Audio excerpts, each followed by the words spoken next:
हो सके तो ये बायफ का यहाँ लाचकड़ी में सेंटर है, if they can copy the same work over here for Dangs वगैरह हाँ, तो बहुत बढ़िया होगा।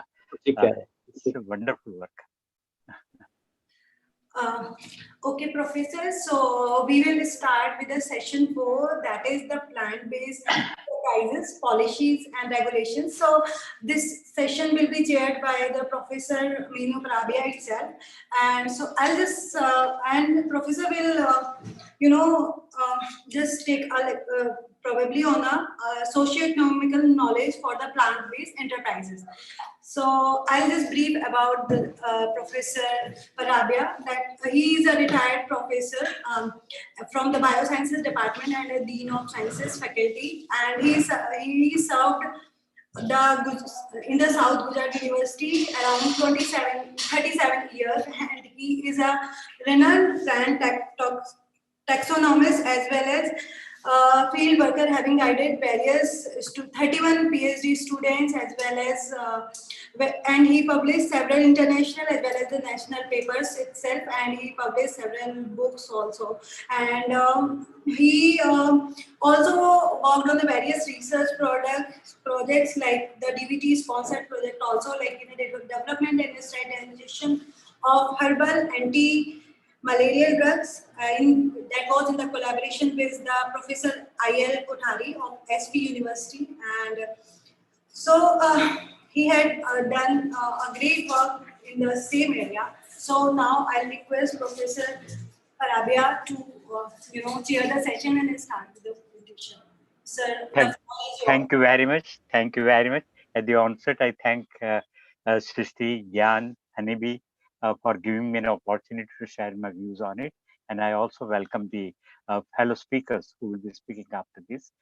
So friends, let me have the first slide, please. I will start with that. Please, next slide, please. Is anybody attending? Yeah.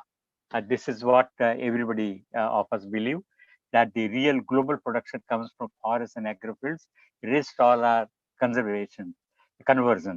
Now, the sad part is that though we think that this is the real products and so the areas, but day by day, the farmland, agrofields, the forest areas are diminishing, they are decreasing, and the other industry are increasing. Anyway, next please. The nature-based enterprises I've tried to identify over here. There are many more. Just few I have listed over here. The first is the collection, processing, packing, storage, supply of genuine correct material. This is one enterprise which is seriously lacking, and we don't have much over it. There are middlemen, but then this particular area still needs research and more attention from the people. The cultivation, having the good cultivation practices, the organic products means organic certified products by the farmers, the certificate issuing agencies, the herbal products manufacturing, which includes the drugs, cosmetics, manufacturing, processing, and the cooking of the food. I take even the restaurant and the roadside hawkers. They are also the enterprises which are based on nature. If you look at it, the facility to certify quality of the herbal products, which is seriously lacking over here. All the industries naturally and all the production units, they claim that our product is genuine, it is perfect, but hardly we have the certifying facility which can really certify that this is the real quality material given by the herbal products, as far as the say the heavy metals or the pesticide residues, biological that's the bio microbe work load, etc. That is seriously lacking. We don't have any agency to do that right now. Promotion of domestic products, that is already had been mentioned before. Also, Professor Gupta also mentioned that can we decentralize it, just as Lijjat has done for Papad, or in Anand and Nadia the area, the people are making mathia and vadi and all that. Can we extend it for the forest products and the other farm products, making of the jam, marmalade, sarbat, etc. Just as we know that the tomato, which is said that produced in a very large quantity in America, And for that, the whole industry and the whole the laboratory setup had been made to popularize and then convert tomatoes into so that the commercial products like so the ketchups and sauce and all that. Can we do it for our product? There are so many say wild products which are available. So there is a say the research avenue which some younger people can take it. Retailing outlets, roadside hawkers, restaurants, parlors, saloons, shops, hospitals, factories, they are all nature-based enterprises. Next, please.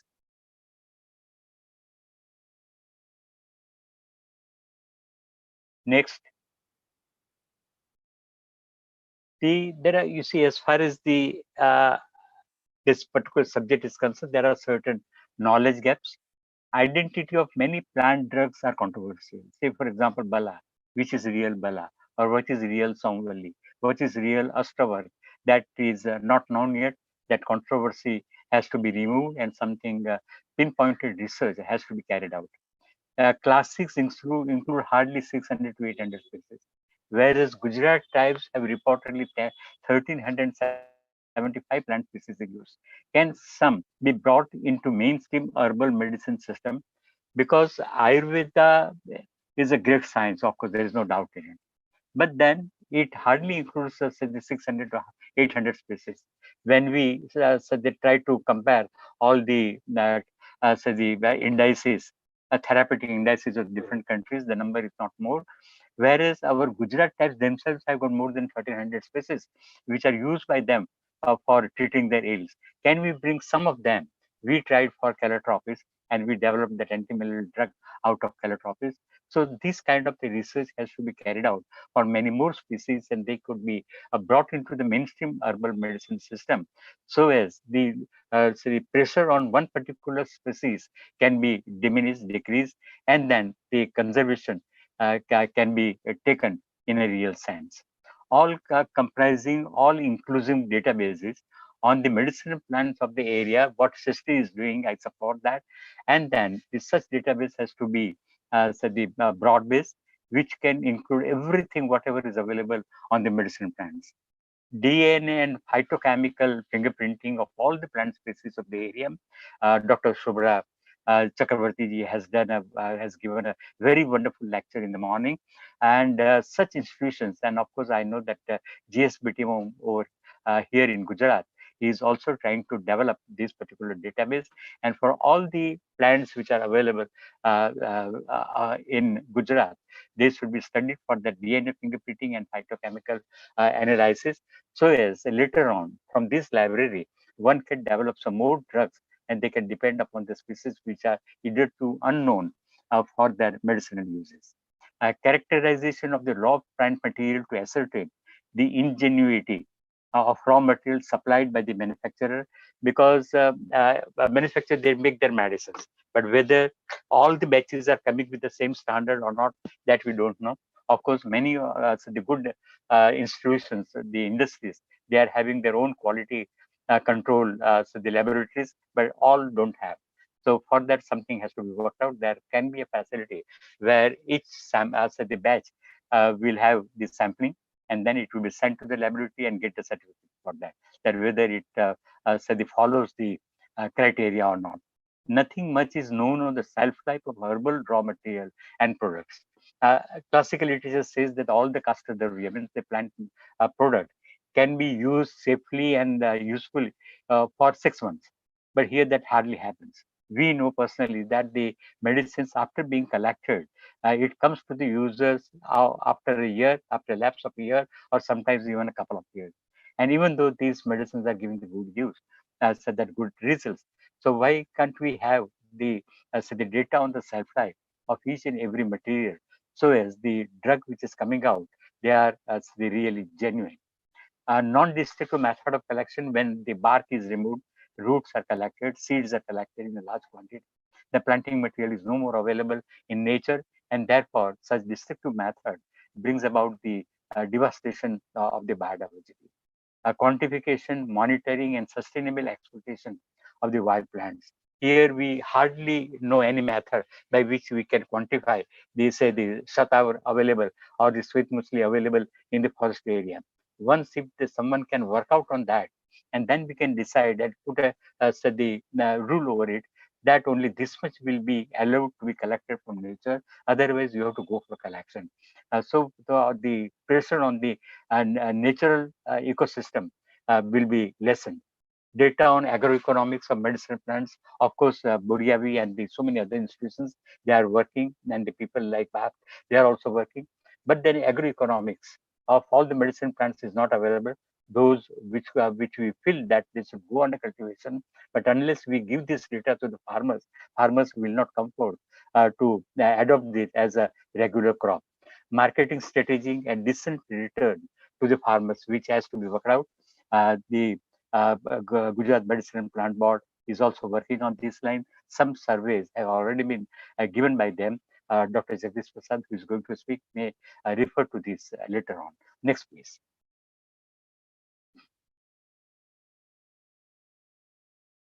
Next, please. Tribes, they don't know what it is that they are lacking, like I have listed. Proper year-round water facilities, they don't have. Proper fuel, they don't have. And therefore, anything comes across, they use for fuel. And knowledge on the importance of their possessions. Like I have been appreciating Mr. Sanjay Patil, who has been doing very wonderful work at BIAF. And BIAF, I would request BIAF and Dhruva Center at Lachakadi in Gujarat to copy the same work what is being done at Pune for Gujarat people. We did that work somewhere in 86 and studied the cultivars of tribal cultivars, and we have noted 44 different varieties of rice. I think which was just the beginning, and somebody should take up, and this biodiversity should be conserved. I request all concerned that please don't corrupt the wonderful bonanza of the inheritance which we have as a cultivar biodiversity, and that should not be wasted away. Tribals, they don't have any knowledge of enterprising or the entrepreneurship. Knowledge on hygienic processing and storage method, they don't have. They just spread the material on ground and they dry it. There will be animal droppings, there will be feathers and hairs of the animals, and so many others. Material will be added to it, and it is not hygienically pure.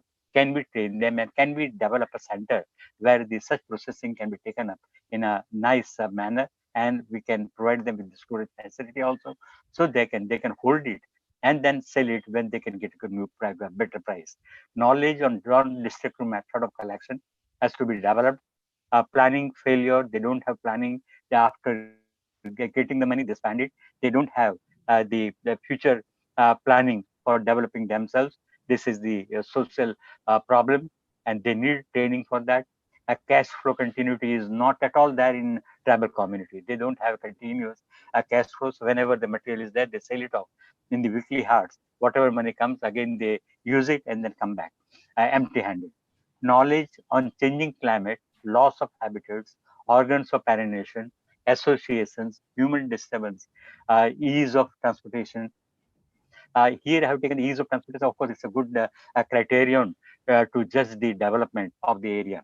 But when the ease of transportation is there, then the poaching and then so the exploitation of the forest area also increases. That has to be kept in mind, and something has to be worked out on all these criteria so as the conservation of medicine plants can be achieved. Supply of salt and medical aid. Of course, medical aid is yet not available to the forest area. And why have we including salt? Because what we have observed that most of that about say 30-35% lady fox in forest area, they suffer with goiter. The iodine is apart, they don't get a salt itself. Salt is a very costly commodity for them and they don't get it easily. So even the simple salt, if they get it, which is only 2-3 rupees kg in a city area, they should be made available to the tribal people. So then the lot of things can be solved. Self-alienation of elite craftsmen. Some of them, they are highly educated. They go to the so that some of them even at the IAS or IPS cadre, but it's very unfortunate. They have alienated themselves from their own community, and therefore their advantage of their education and achievement doesn't reach to the other tribal fellow tribals. Next, please.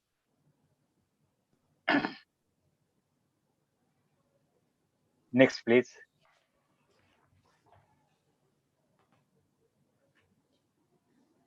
Next, please. Yes. The other tribals use fresh plants as medicine normally. But when we include them and bring them into the mainstream, then we have to actually process them, because it is not possible for all the citizens, any other people, to get the phrase and then use them. There are so many other aspects associated. I will not dwell upon that right now. But then when you change the method, instead of phrase, suppose you are drying, if you are boiling, if you are say changing into the tablet or other one, then whether the same medicinal properties are conserved or not, that we don't know. So for that, the research has to be carried out. In situ quantification of medicine plants that I have already mentioned. Tribes suffer with these are the normal ailments which we have noted. Sickle cell anemia, almost said that 50% of tribal community in our say the eastern area, they are suffering with sickle cell anemia, cataract, skin affections, indigestion, snake bite, constipation. We have to, it is our duty to do something for them. Major source of nutrition is mallet. And just as Dr. Subra mentioned, the malnutrition is a very common phenomenon in the tribal community. Adulteration with similar looking texts, when we ask for the collection of the medicine plants, many plants they look similar. And therefore, the tribes need training to get the genuine material. Next, please. This is the, that was the last one. I think I am in time. Thank you very much for the patient hearing. Now I would so the request the other speaker to take up and then present their work. Please. Thank you very much.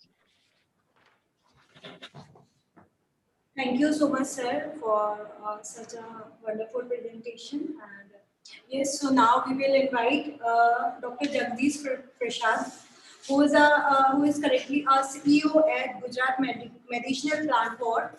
And sir is before this, sir is working. Sir worked in the various capacities in the forest department as a chief conservator of the forest, as well as the additional principal chief conservator of the forest, social forestry, Gujarat state. And sir is having a vast experience of forest management, wildlife management, mangrove management, personal management, and many more. Today, sir is going to talk about the promotions of medicinal plant for enterprise development. So, sir, the floor is yours, and we welcome you for the presentation. Thank you very much.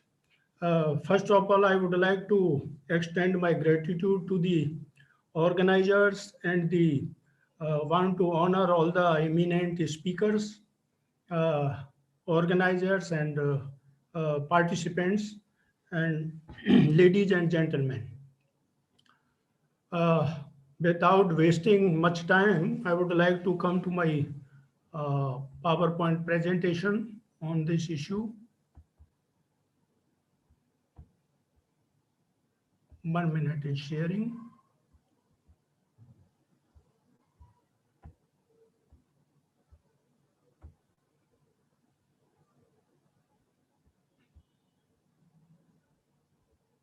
Why it is not sharing?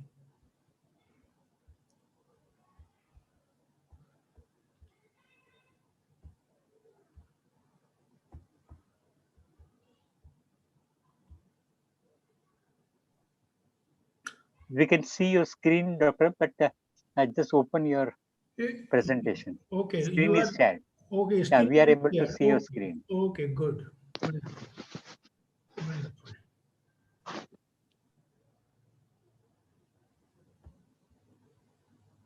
Yeah, it's perfect.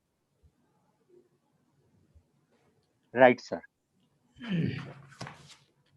So, as you know, Medicinal Plant Board, because the faith in Ayusha system of treatment is increasing year after year and day by day, and it is well recognized, particularly in COVID period. Raw material demand for Ayush formulations raw material demand for Ayush formulation has increased rampantly.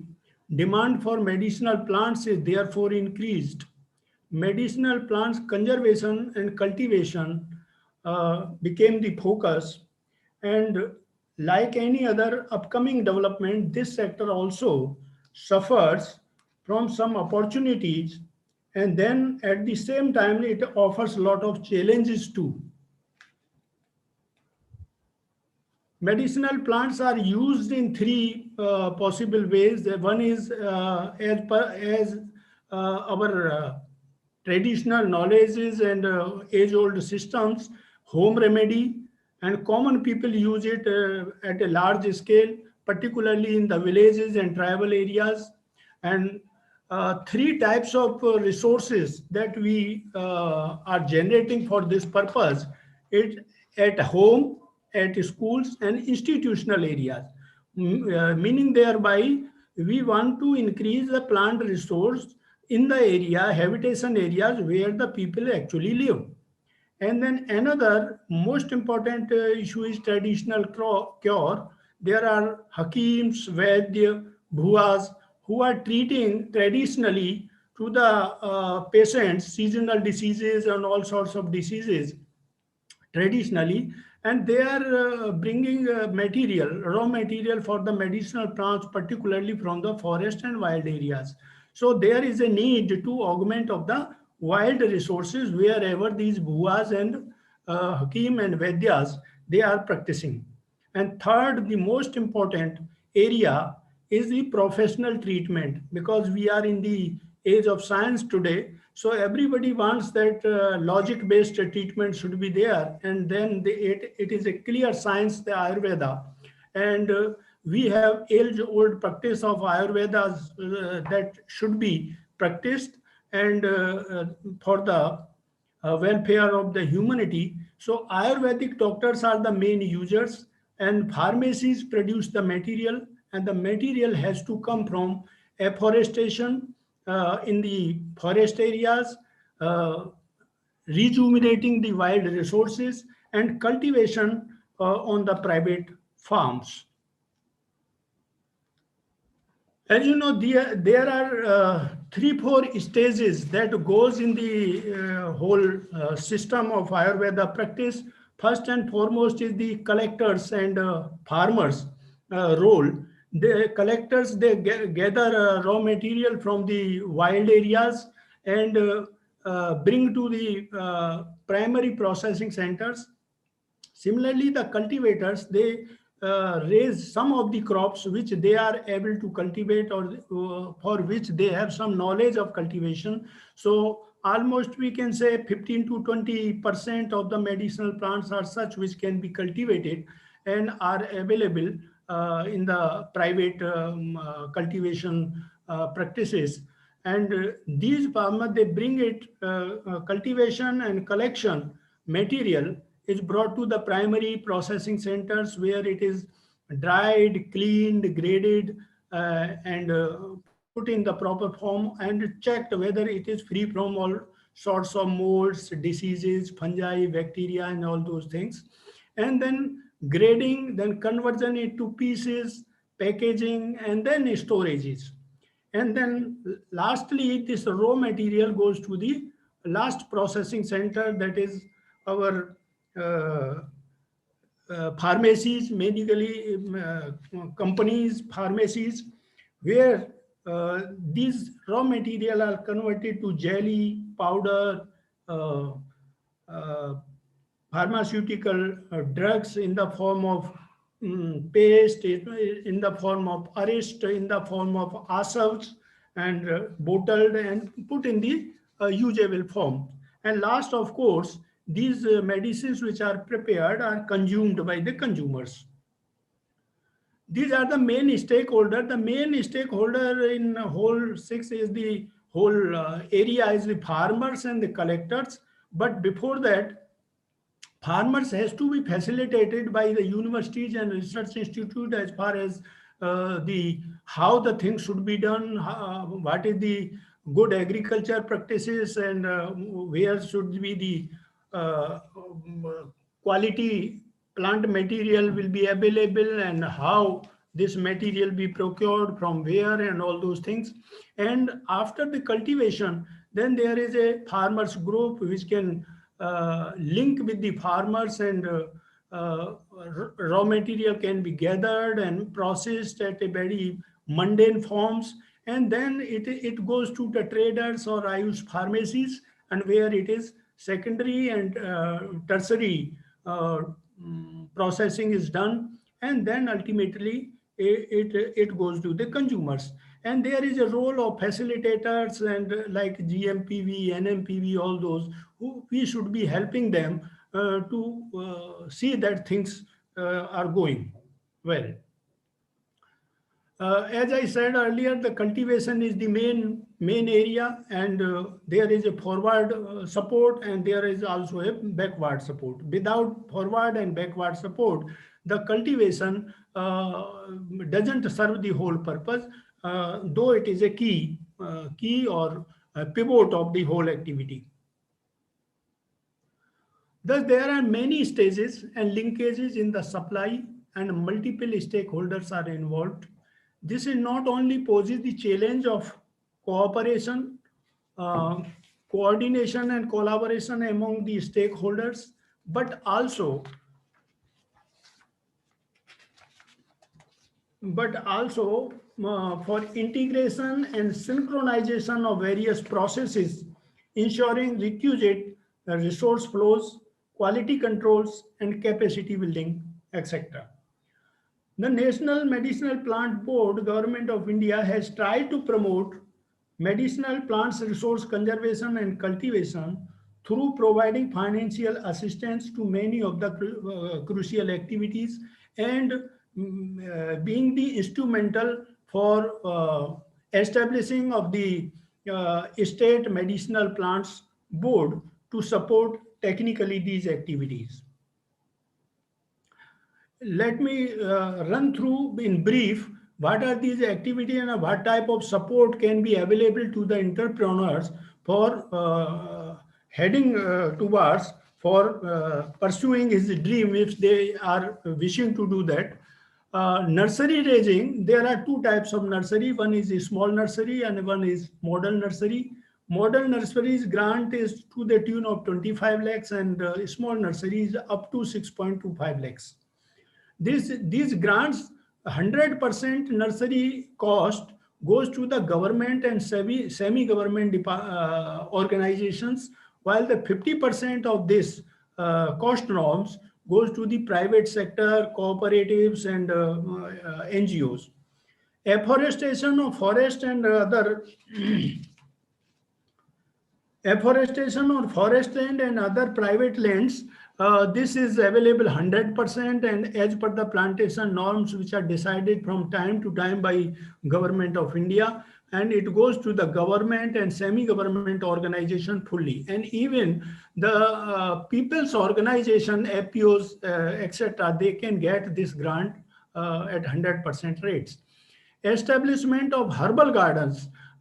These are three types of herbal gardens. One is, as you know, is a home herbal garden. So rupees 2,500 is given per home herbal for establishing a single herbal garden at the home place. Then up to 53,000 rupees for school herbal gardens. That is breakup is like this: 25,000 rupees in the first year, and for remaining 4 years, 7,000 rupees each year for the maintenance, and up to rupees 5.40 lakhs per institutional herbal garden for 1 hectare. That is in the first year 3 lakhs, and followed by 60,000 per year for the maintenance. And this grant is 100%, and landowners can get this grant except home herbal, where the facilitators are giving the grant on behalf of the home owners, because it is not practical supply this small amount in multiple installments to individuals. Cultivation as per the schedule is it goes 30% or 50% or 75% of these depending on the species. When it is high demand and endangered species, then 75%. If it is high demand and declining, then 50%, and other species 30%. And it goes directly by direct bank transfer to the cultivators. Farmers training, of course, if farmers have to do cultivation, then they are to be imparted training. For this training, 2,000 rupees per farmer grant is available. And we have divided for the purpose of facilitation into two parts. One is the facilitation to the resource person who becomes a crucial link between the cultivators and the medicinal plant board, and they are given this grant in three stages. One is the for motivation part, when they have to go and interact with the people and tell them what is the grant and what is the cost benefit and what type of species will be suitable to your area and all that, and get the list. And all that, on the basis of that list, the project is prepared, and the project is posted then to NMPV. And when we get the sanction, then obviously we have to motivate the farmers to take up the cultivation. And at that time, we have to impart training to the cultivators, and these facilitators help the medicinal plant board in this regard for logistics. And last is when cultivation is ready, then this resource person will inform us with all the details and photographs of the cultivation, and on the basis of that he is given subsidy. Then primary processing, as you know, is very, very important. We need drying, go down, solar dryers or some sort of packaging material and all those things, and then go downs for keeping the raw material, and for small machinery and tools for doing such things. So grant is given up to 15 lakh to any people's organization for this purpose to handle this type of activity. These are Joint Forest Management Committee or BMC, that is Biological Diversity Management Committees, self-help group, one panchayats or FPOs. And for drying shed up to 10 lakh rupees and up to go downs 10 lakh rupees. This is also available to the private sector, but they are given this grant to the tune of 50%. And processing unit up to 4 crore, that is 400 lakhs, 100% goes to government and semi-government organizations. Unfortunately, this is not available to private sectors. Then when we go for medicinal plant cultivation, then one important area is the crop should be the organic crop. And organic certification becomes must, and for that purpose, the grant is given at the rate of rupees 5 lakhs rupees for 50 hectare of area, subject to the condition that individual farmer can get up to 4 hectare and rupees 10,000 per hectare. So that is 40,000 per farmer.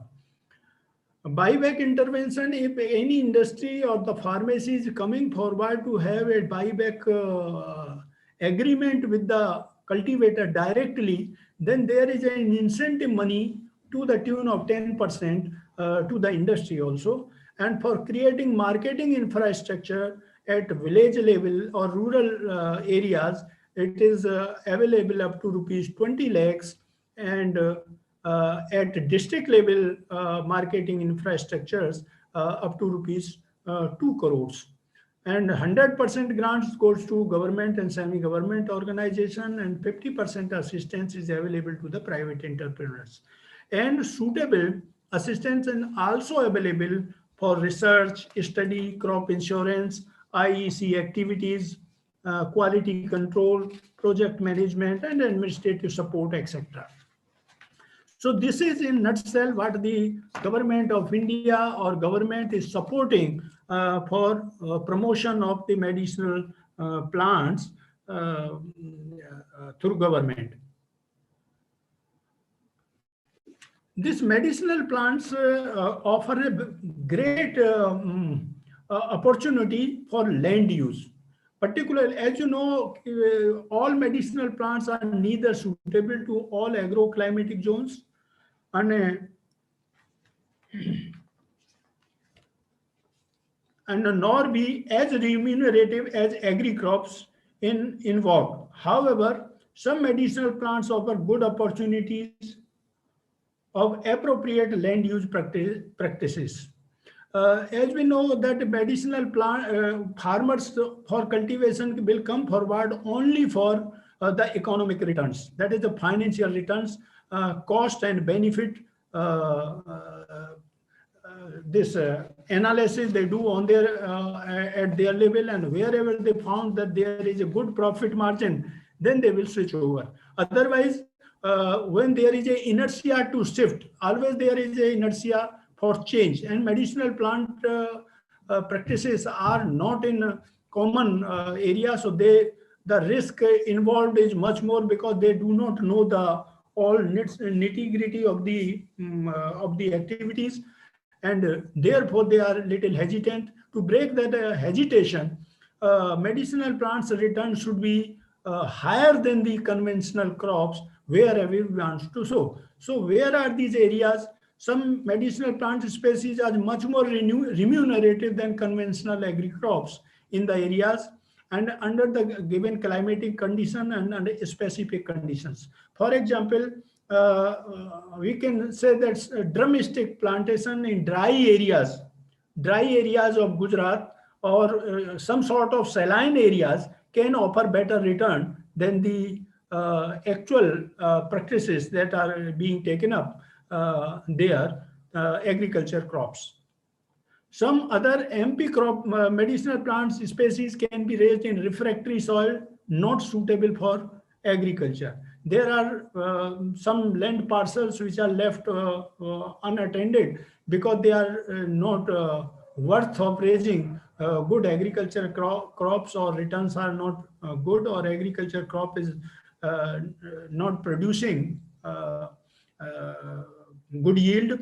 And in such area, there are species which can come up well, and farmers can earn good returns. Some species are very hardy, easy to raise, less costly, less labor intensive, and they are not damaged by wild animals or livestock. Some exist as a weed also for use in the cultivation areas. If we can use, for example, one yesterday, one Ayurved doctor was reminding me that they need the root of Arenda, that is castor plant. So root, this is normally it is thrown away by the farmers, uprooted and thrown away without any use. If this awareness is created, then such produce can come to the pharmacy and can be used. Similarly, there are sawmill owners.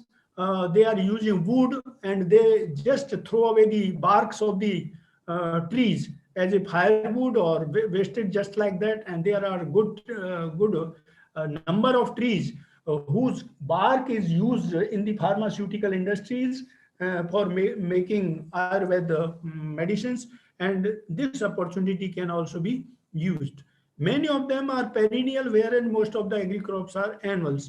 And the advantage of medicinal plant is that most of them are perennial. Once you plant it, and you can reap the benefit for many years.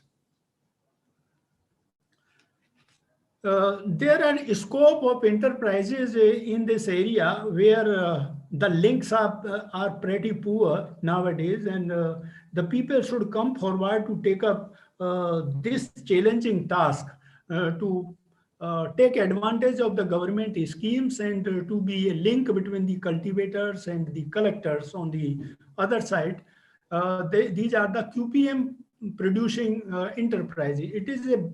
It is really a very, very weak link in the whole activity that sometimes either we do not have good quality planting material, or if we have good quality planting material, then it is not in the quantity that is needed. Universities and research institute, they do some research and find out the improved varieties, and they come out with the improved seeds also. But unfortunately, that seed does not get multiplied to the tune that it can cater to the need of the cultivators. So there is a weak link between the research institute and cultivators. So this can be a one area where the enterprise can be developed. Cultivators capacity building enterprise, and that is the species trial cultivation. The bigger, when we open up any discussion with the cultivators who are willing to switch over from agri crops to the medicinal plant cultivation, the first and foremost question. Excuse me, sir. Now, please try to Just, conclude it. just sir, 5 minutes. Just Okay, sir, sir. 5 minutes. Okay, sir. So they want to first question they ask which crop we should raise in our area. So that is an area that we should develop a database, and what type of crops should be taken where. People's group empowerment, that is the formation of primary processing and cultivators and traders, and to connect them. Strengthening the BMC to exercise their power to exercise non-destructive sustainable use of wild medicinal plant resources and gainful use of weeds. That is very, very important, and most of the medicine that comes from the wild areas, and for wild there is nobody who owns it. So to ensure the non-destructive sustainable use, BMC are legally empowered bodies, and we should strengthen them, support them, and tell them their powers. Then that could be a very useful activity. Quality control exercise, obviously, good agriculture practice, good collection practice, good storage practice, good manufacturing practice. These are still lacking. Consultancy enterprises, that is hand holding for licensing, certification for quality control purposes. In medicinal plant cultivation, when the farmers move forward, they face a lot many legal hurdles, and there should be somebody who can facilitate them and handhold even at the cost. Then that will be a good activity for the entrepreneurs. Marketing support enterprise, obviously the link between the buyers and sellers, the whole trade is going informally, and the formal trade is really missing in this area. And last is the for the health wellness of the country, it is very important that we should revive our age-old tradition of Ayurvedic home remedy that we call Dadi Ma Ke Nuske, for ailment of common and seasonal diseases for the welfare of humanity and improve our immunity. The importance of herbs and herbal products is well recognized. Species, fresh vegetables, these have lot of potential to improve immunities. These are some examples like herbs, amla, amruta, giloy, drumstick, aloe vera, sugandha, tulsi. They are very important. Then shamshani vati, Chyawanprash, Triphala, Trikutu, Dasmula Rist. Then spices in our kitchen, there are turmeric, black pepper, long pepper, cinnamon, clove, cardamom, ginger. They have very oxygen retention capacity is very high of these spices. Vegetables, of course, and all fresh fruits. And these can be converted into this traditional ways, and can be a small enterprise at village level where we can prepare something and the whole village should use it. Self-help group can be developed at a village level, and they can cater to the need of the village. Ayush Gram concept is totally based on this this aspect. And I just 1 minute, one Val Rasayan was prepared by Ayush pharmacy at Rajpipla, and that formula was given by Gujarat Medicinal Plant Board after consultation of the Ayush doctors, that how we can address the issue of malnutrition of children. And then the formula Bal Rasayan was prepared and it was tried in Dahod and Dehgam talukas of the state, and it served very well, excellent, outstanding results were obtained. But for the reason I don't know how it did not click in the government, and such things have a very high potential for wellness. At least not treating the illness is one part, but keeping our population free of diseases and maintain their health. The Ayush industry has very good potential, and we should do something for this also. Innovators may come forward for this area. Thank you very much, sir. Thank you very much, Dr. Jagdish Prasad. It was very informative and very interesting, thought-provoking. I would request the other speaker to take up the floor. Yes, sir. So other speaker with us is joining Dr. Kamlesh Bhatt. He is a Joint Commissioner Ayurveda at FDA itself. And sir has been a pioneer in nurturing for and supporting various policy schemes, and has a great involvement in formulating, designing policies for various schemes. And sir is going to talk about the guidelines for the development of Ayurvedic formulation and the enterprise. So, sir, the floor is yours, and we welcome you for that. Namaskar. I am audible or not? Yes, sir. Very clear. Okay. Please go ahead. First of all, I am thankful to Srushti and respected Sri Dr. Meenu Parabia sir, Dr. Jagdish Prasad sir, and Professor Anil Gupta and other participants. My subject is guidelines for drug development of Ayurvedic formulations and enterprises. मैं सबसे पहले बात करना चाहूँगा, ये जो corona time है, तो कोरोना टाइम में सबसे ज़्यादा हर्बल फॉर्मुलेशंस की बात हुई। हम सब ने देखा कि एलोपैथी में कोई ड्रग न होने की वजह से हमारी जो भी इम्यूनिटी बूस्टर ड्रग्स है, जैसे गिलोय घनवटी है, रसायन टैबलेट है, अश्वगंधा है, तो बहुत सारी ऐसी ड्रग है जो लोगों को आयुर्वेदिक डॉक्टर्स ने सजेस्ट की, इवन गवर्नमेंट ने भी सजेस्ट की, मिनिस्ट्री ऑफ आयुष में भी ये एक सर्कुलर भी इसके लिए डाला था। तो ये समय है जहाँ पर हर्बल फॉर्मुलेशंस का इम्पोर्टेंस सबको समझ में आ रहा है। तो इस समय में हमें क्या करना चाहिए? सबसे पहले मैं थोड़ी इन्फॉर्मेशन देना चाहूँगा। जो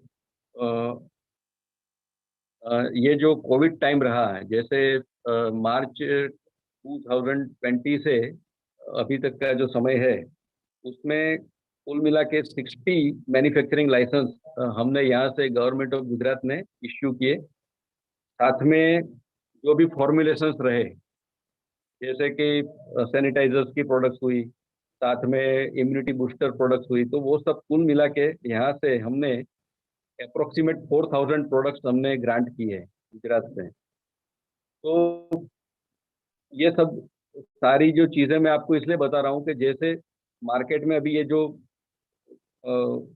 डिमांड बढ़ रही है आयुर्वेदिक ड्रग की, तो साथ में ये भी ख्याल रखना जरूरी है कि जो भी हमारे जो रूल्स रेगुलेशंस है उसको हमें फॉलो करके ये सब करना है। तो मैं थोड़े 11 स्टेप्स है, 11 स्टेप्स है, इसमें मैं आपको बताना चाहूँगा कि अगर हमें अपनी प्रोडक्ट को डेवलप करना है तो सबसे पहले क्या करना चाहिए। सबसे पहले जो भी हमारी नीड्स है उसे आइडेंटिफाई करना है, जैसे कि कौन से डिसीज पे कौन से फॉर्म में हमें ये ड्रग बनानी है, उसका हमें आइडेंटिफाई करके फिर आगे बढ़ना है। फिर जैसे लिटरेचर सर्वे है, जैसे हमें आर्टिकल्स है, बुक्स है, ऑथोरिटी बुक्स है, साथ में इंटरनेट भी आज है हमारे पास, तो हम उसका यूज़ करके हम लिटरेचर कलेक्ट कर सकते हैं। उसके बाद जो भी हमें इंग्रेडिएंट फॉर्मूला बनानी है उसका हम सिलेक्शन करें, इसकी स्पेसिफिक क्वांटिटी, जो भी हमें लिटरेचर जो मिला है उसके बेस के ऊपर हमें ये सब डिसाइड करना है।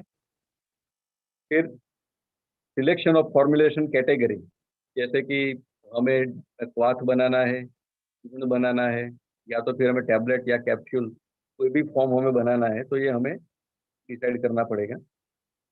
और सबसे पहले हमें उसकी एक ट्रायल बैच लेनी होती है।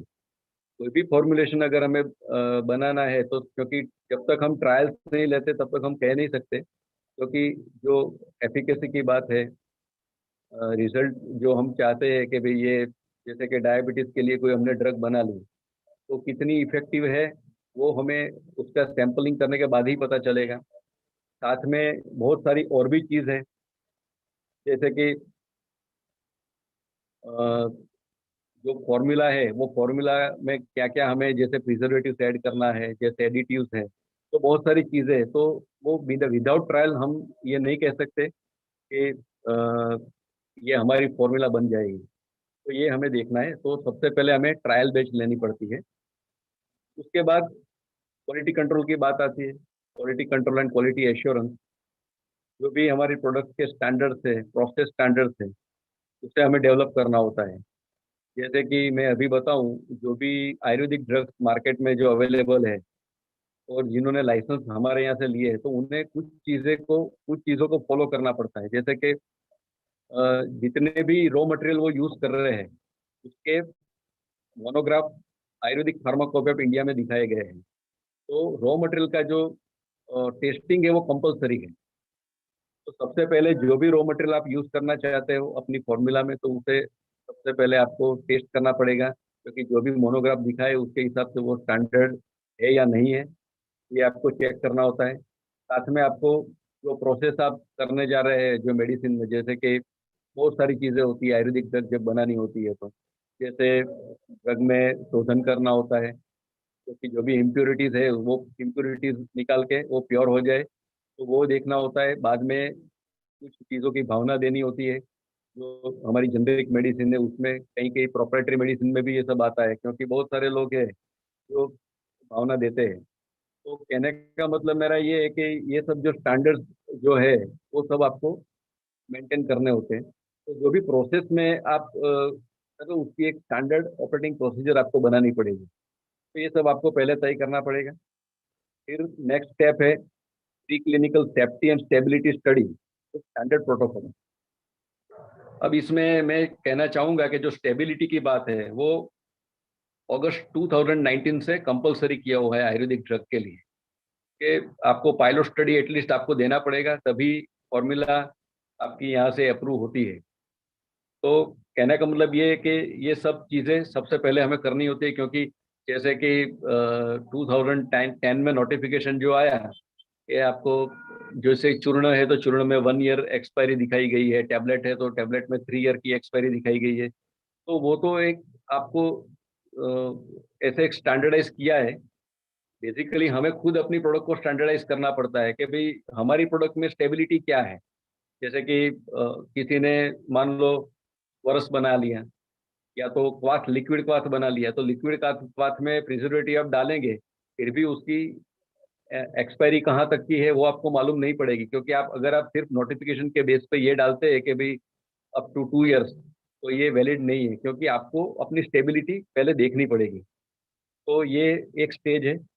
उसके बाद क्लिनिकल ट्रायल्स की बात आती है, अगर ज़रूरत है तो। अभी गुजरात में जो हम लोग काम कर रहे हैं, तो हम देखते हैं कि बहुत सारे लोग डॉक्टर्स को पहले सैंपलिंग करते हैं, बाद में जो भी रिपोर्ट्स आते हैं उसके हिसाब से वो सब प्रोडक्ट परमिशन यहाँ से ग्रांट करवाते हैं। क्लिनिकल ट्रायल्स जो कोविड टाइम में जो हुए, उसमें बहुत सारी ड्रग के क्लिनिकल ट्रायल्स चल रहे थे। यहाँ पर 16 सिविल में चल रहे थे, फिर एसवीपी हॉस्पिटल में चल रहे थे। तो बहुत सारी ड्रग लेके लोग क्लिनिकल ट्रायल्स करवाए फेज 2 के। तो कहने का मतलब ये कि ये भी अगर जरूरत है, क्योंकि अभी मैंडेटरी नहीं है आयुर्वेद में, तो अगर जरूरत है तो हमें क्लिनिकल ट्रायल्स करवाने हैं। ये सब होने के बाद आपको जो 8 नंबर का जो स्टेप है वो ये है कि take approval from regulatory authority. मतलब उसके बाद आपको हमारे यहाँ प्रोडक्ट परमिशन के लिए आना है। तो यहाँ पर भी हमने बहुत सारे चेक लिस्ट बनाए हुए हैं।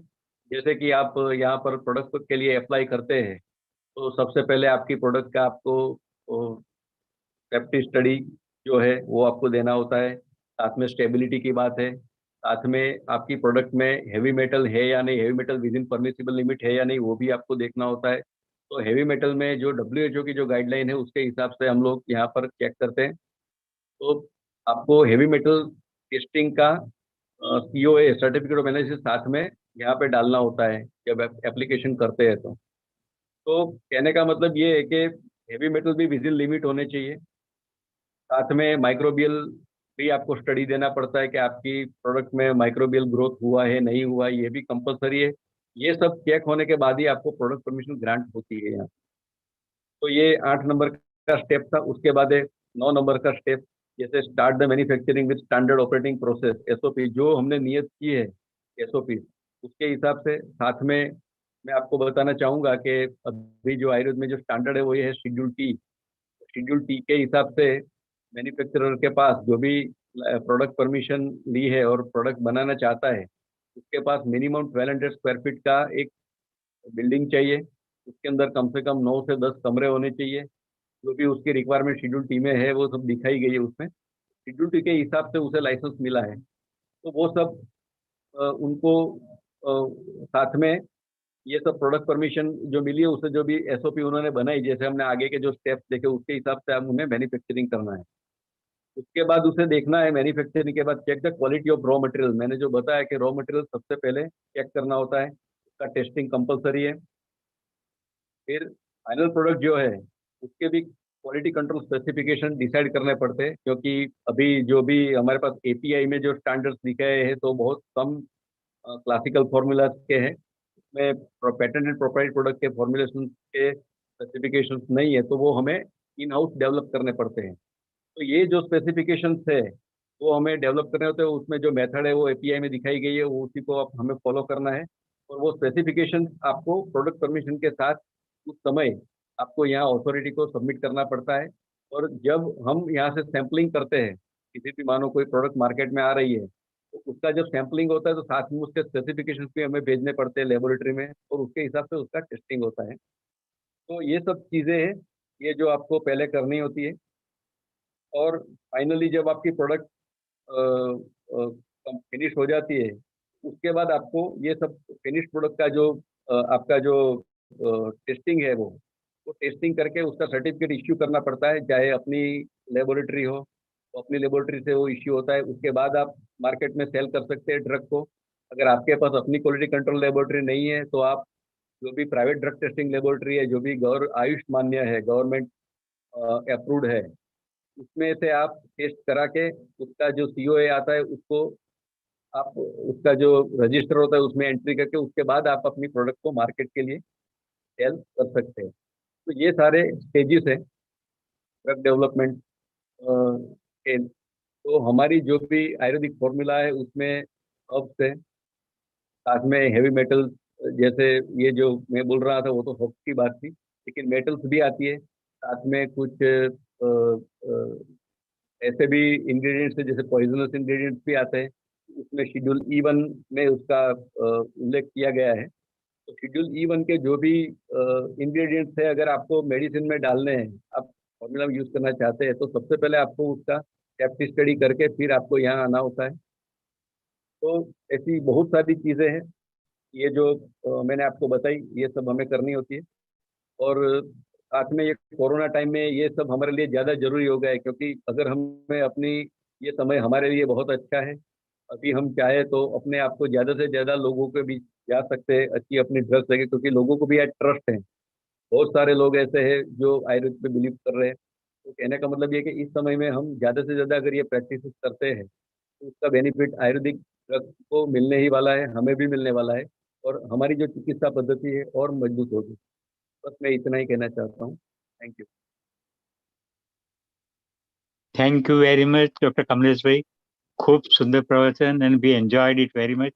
And this has cleared many doubts in the minds of the audience and the people, those who doubted Ayurvedic medicines, that here is a department which takes care of controlling the standards of the Ayurvedic drugs. Thank you very much, sir. Thank you sir.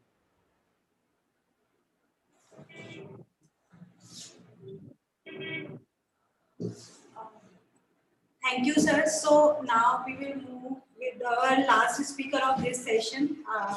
That is Dr. R. Nagaraja Reddy, and sir is the principal scientist at DMAPR, and sir is working on plant breeding, and he has collected several, characterized more than 200 germplasm session of SENA and developed transcriptome resources for unraveling the gene involved with the biosynthetic pathway of senosonide. And apart from this, sir has published several of the national as well as the international papers, guided several students as well as had recognized at the various platform and various award also. So today sir is going to talk about the immense potential of medicinal as well as the aromatic plant for entrepreneurship development. So sir, we welcomes you and the floor is yours. Thank you very much. Good afternoon to all the participants, respected Chairman Dr. Minu Parabaya. I am audible, I think.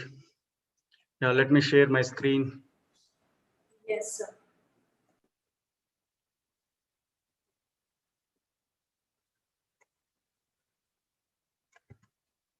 Respected Chairman Dr. Minu Parabaya, Dr. Jagdish Prasad sir, Dr. Kamlesh Bhatt, and Professor Anil K. Gupta. Thank you very much for giving me this opportunity to share our efforts in development of entrepreneurship with respect to the specific group of plants which are medicinal and aromatic plants in the country.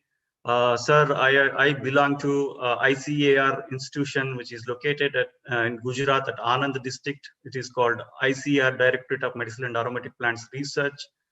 And we work on so many medicinal plants which are of health importance across the country. And my topic is on potential of medicinal and aromatic plants for entrepreneurship development. As my speakers already elaborated the importance of medicinal plants, and there is a need for entrepreneurship development. So to facilitate my presentation, I'll be quickly going through the importance of medicinal plants and entrepreneurship opportunities in case of medicinal and aromatic plants. And we have come out with an incubation center, especially to facilitate the entrepreneurship opportunity, entrepreneurship development in case of medicinal and aromatic plants. It is called MediHub Technology Business Incubator. It is MediHub TBI. And also I'll be highlighting some of the technologies which we have developed at our institution for commercialization.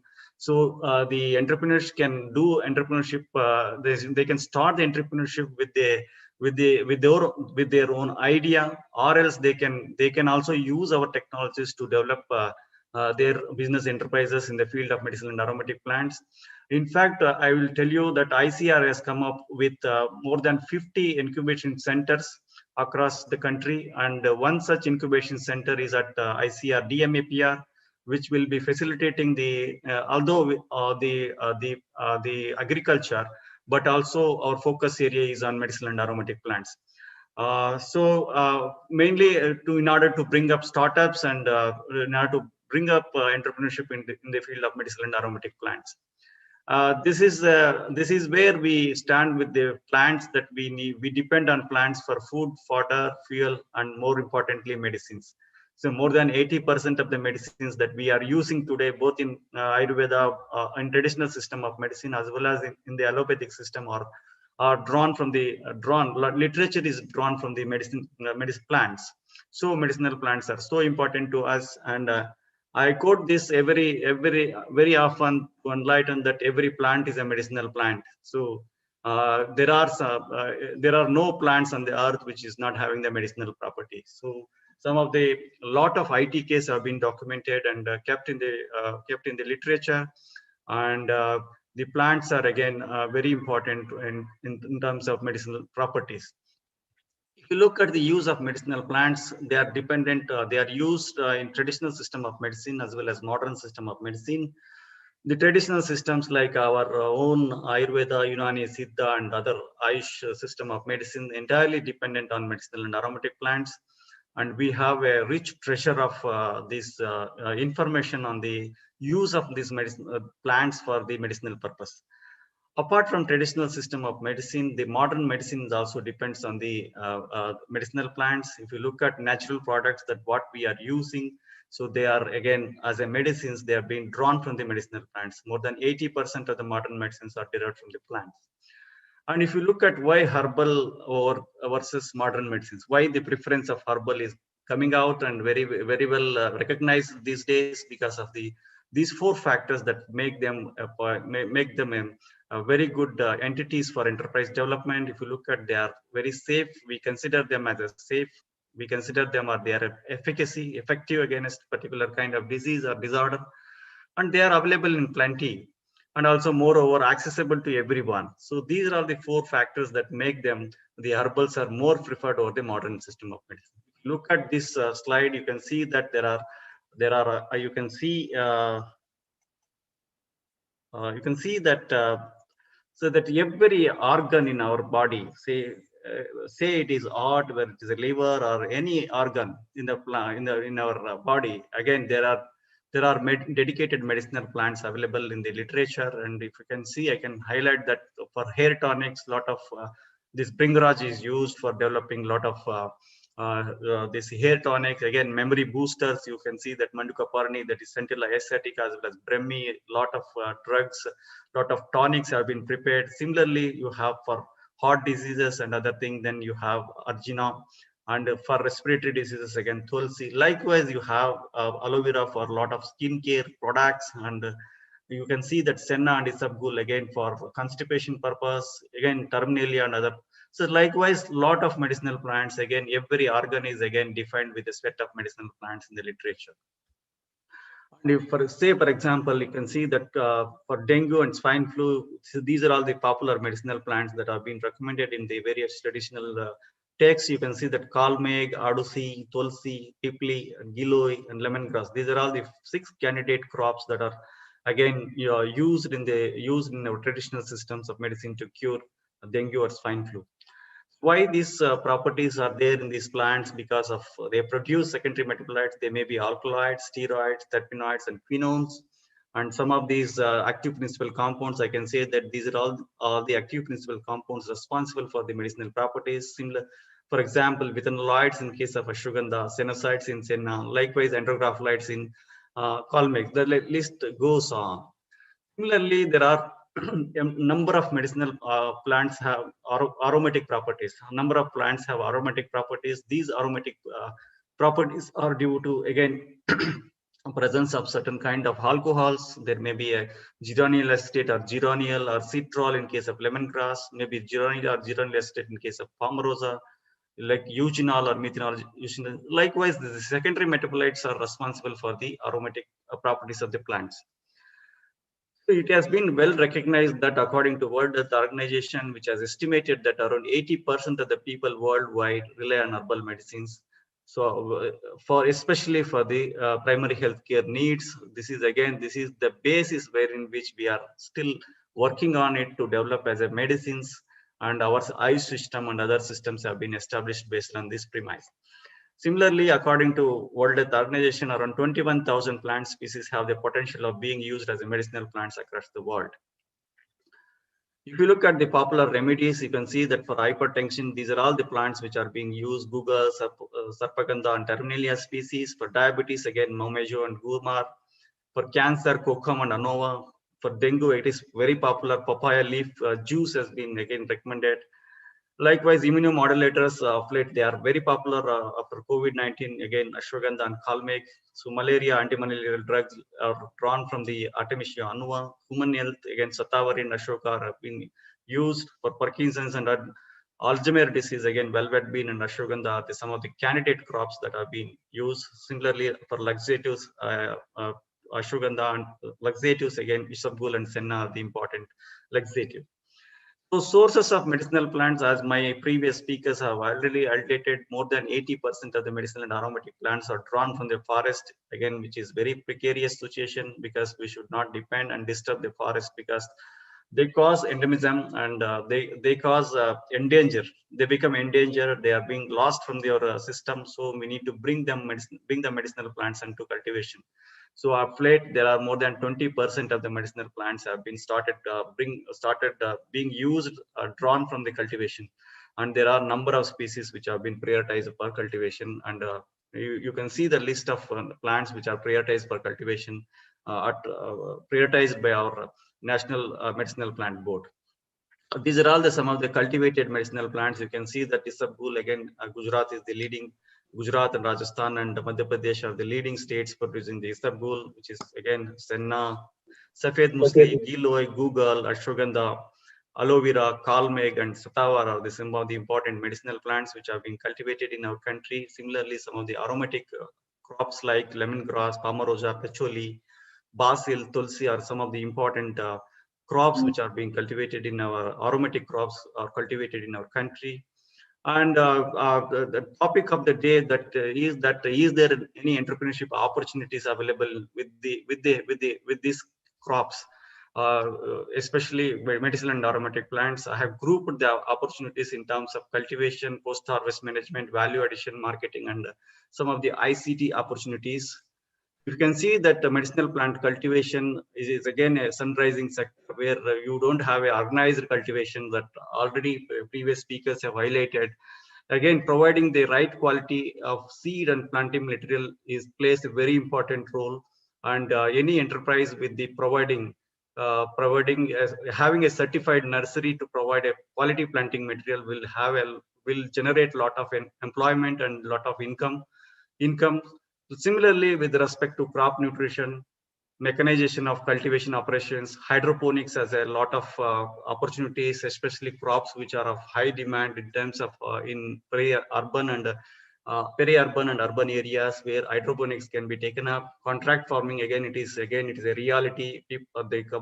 Government has come out with legislations to form a contract farming, and still many you can contract with number of pharmaceutical users and go ahead with contract farming, and also precision farming. Similarly, high-tech agriculture, micro-propagation, again, providing the quality planting material, because especially in the case of crops like which are very difficult to propagate through vegetative means or through seeds, in such crops, we can go for micro-propagation and provide the quality planting material for production.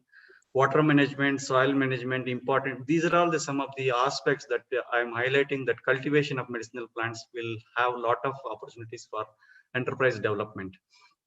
Similarly, post-harvest management, especially development of, because these crops, again, very new crops, and they are very, we don't have any mechanization systems for especially for post-harvest operations. If some institutions, some organization can develop mechanization of post-harvest operations, will have a lot of demand. And especially mechanization of drying operations like solar method of drying, or different methods of drying can also be enterprise development. Packing, grading, sorting, and supply of fresh herbs, because a lot of fresh herbs are in demand, and people are now started using the fresh herbs because they have very good quality, and their properties, medicinal properties, are retained in the with the freshness. So preference of fresh herbs is increasing, and enterprises are coming up to develop fresh herbs. And you can have essential oil industry also. A lot of demand is there. You can cultivate aromatic crops, and supply of raw drugs. Of course, it is going on, and if some new enterprises can come in, there is a lot of opportunities for enterprise development. Similarly, value addition, again, in medicinal plants, again, supply of high value compound, because medicinal properties are due to certain kind of secondary metabolites. So if you can establish a firm to supply high value compounds which has a very specific value, specific medicinal use, say for example, supply of withanolides or vitaferin in case of ashwagandha, will have a lot of demand. Now ashwagandha, studies have been shown that ashwagandha and kalmeg are the important candidate for COVID-19. So if a specific target molecule can be produced, which has very high value, will have a lot of market and economy. Similarly, enriched extracts also we can go for, can develop formulations, as my speakers previously highlighted the importance of the formulations. powders, health drinks also. A lot of health drinks have come up now. A new segment called immunity boosters, which were not earlier, which were not there earlier, have come up in place, and a lot of huge herbal demand for health drinks. So chocolate industry, cosmetic industries also is coming up. A lot of demand is there, which is based on, again, many products of medicinal and aromatic importance. Similarly, botanicals for pesticide, pest applications, especially management of pest and diseases. You have a lot of applications, and you can go for in vitro production of this. Sometimes it is drawing from the for the plant from the plant is very difficult. In such cases, we can also go for in vitro productions. Flavors, nutraceuticals, again, a lot of nutraceutical products also we can develop, and dietary supplements. So these are all some of the opportunities, avenues available with the value addition of medicinal and aromatic plants. Similarly, marketing is also a lot of opportunities. One can be a trader. You can be trader between the producer and with the consumers. So you can also go for trading and also storage of the herbs. Networking also possible. Export, a lot of medicinal or aromatic plants are being exported from our country, and also transportation. Please conclude. These are all some of the applications available. So for ICT applications, like which will connect farmers to the consumers. Say likewise, knowledge management with respect to medicinal and aromatic plants. Mobile Dr. applications. Reddy, please conclude. Excuse me, please conclude. Yes, sir, your yes, time. 2 minutes. I'll take this one. Mobile applications, sensors, Internet of Thinking, artificial intelligence, remote sensing, blockchain, and drones will have a lot of applications which will connect Kisan to the consumers. Again, people might be having idea to venture into these kinds, but they don't have ideas. Will not be having a proof of concept. Neither they have a business plan. They don't have finance to start the business, and also mentoring and facilities. For that initiation, we have come out with MediHub technology business incubator, which will facilitate the